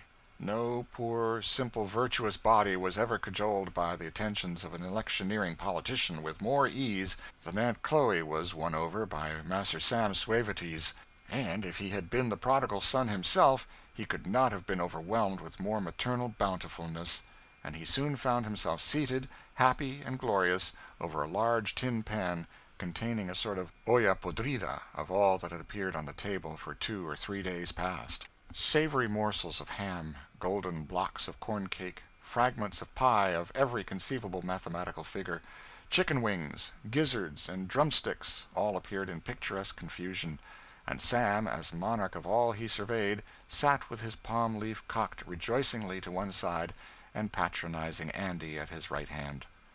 The kitchen was full of all his compeers, who had hurried and crowded in from the various cabins to hear the termination of the day's exploits. Now was Sam's hour of glory. The story of the day was rehearsed, with all kinds of ornament and varnishing which might be necessary to heighten its effect. For Sam, like some of our fashionable dilettanti, never allowed a story to lose any of its gilding by passing through his hands. Roars of laughter attended the narration, and were taken up and prolonged by all the smaller fry, who were lying in any quantity about on the floor, or perched in every corner. In the height of the uproar and laughter, Sam, however, preserved an immovable gravity, only from time to time rolling his eyes up and giving his auditors divers inexpressibly droll glances, without departing from the sententious elevation of his oratory. "You see, fellow countrymen," said Sam, elevating a turkey's leg with energy, "you see now what this 'ere child up ter, for fending yer all, yes, all on yer. For him as tries to get one of our people is as good as trying to get all. You see the principle is same. That ar's clar. And any one of these 'ere drivers that comes smelling round arter any of our people, why, he's got me in his way. I'm the feller he's got to set in with. I'm the feller for you all to come to, bredden. I'll stand up for your rights. I'll fend 'em to the last breath." "Why, but Sam, you telled me only this morning that you'd help this 'ere masser to cotch Lizzie. Seems to me your talk don't hang together," said Andy. "I tell you now, Andy," said Sam with awful superiority, "don't yer be talking about what yer don't know nothing on. Boys like you, Andy, means well, but they can't be 'spected to hallucinate the great principles of action." Andy looked rebuked, particularly by the hard word hallucinate, which most of the youngerly members of the company seemed to consider as a settler in the case, while Sam proceeded. "Dat ar was conscience, Andy. When I thought of gwine arter Lizzie, I raly 'spected Masser was sot that way. When I found Missis was sot the contrar, dat ar was conscience more yet. 'Cause fellers always gets more by sticking to Missis' side. So you see I's persistent either way, and sticks up to conscience and holds on to principles. Yes, principles," said Sam, giving an enthusiastic toss of a chicken's neck. "What's principles good for if we isn't persistent, I want to know? Thar, Andy, you may have dat ar bone. 'Tain't picked up clean." Sam's audience hanging on his words with open mouth, he could not but proceed. "This here matter about persistence, fellow niggers," said Sam, with the air of one entering into an abstruse subject, "this here sistency's thing what ain't seed into ver clear by most people. Now, you see, when a feller stands up for a thing one day and night, the contrary the next, folks says, and natural enough they says, why, he ain't persistent. Hand me dat ar bit of corn cake, Andy. But let's look inter it. I hope the gentlemen and their fair sex will 'scuse my using an ordinary sort of parison. Here, I'm a trying to get a topper to hay. Well, I puts up my larder this 'ere side. 'Tain't no go. Then, 'cause I don't try der no more, but puts my larder right the contrary side. Ain't I persistent? I'm persistent and want to get up which ar side my larder is. Don't you see, all on yer? "It's the only thing you ever was persistent in, Lord knows," muttered Aunt Chloe, who was getting rather restive, the merriment of the evening being to her somewhat after the Scripture comparison, like vinegar upon nitre. "Yes, indeed," said Sam, rising, full of supper and glory, for a closing effort. "Yes, my feller citizens and ladies of the other sex in general, I has principles. I'm proud to own them. They's persequit to these to your times, and ter all times. I has principles, and I sticks to 'em like 40. Just anything that I thinks is principles, I goes ter it. I wouldn't mind if they burnt me live. I'd walk right up to the stake, I would, and say, here I comes to shed my last blood for my principles, for my country, for the general interest of society." "Well," said Aunt Chloe, "one of your principles will have to be to get to bed some time to night, and not to be keeping everybody up till morning. Now, every one of you young uns that don't want to be cracked, it better be skase mighty sudden." "Niggers, all of yer," said Sam, waving his palm leaf with benignity, "I give yer my blessing. Go to bed now, and be good boys." And with this pathetic benediction the assembly dispersed. End of chapter 8.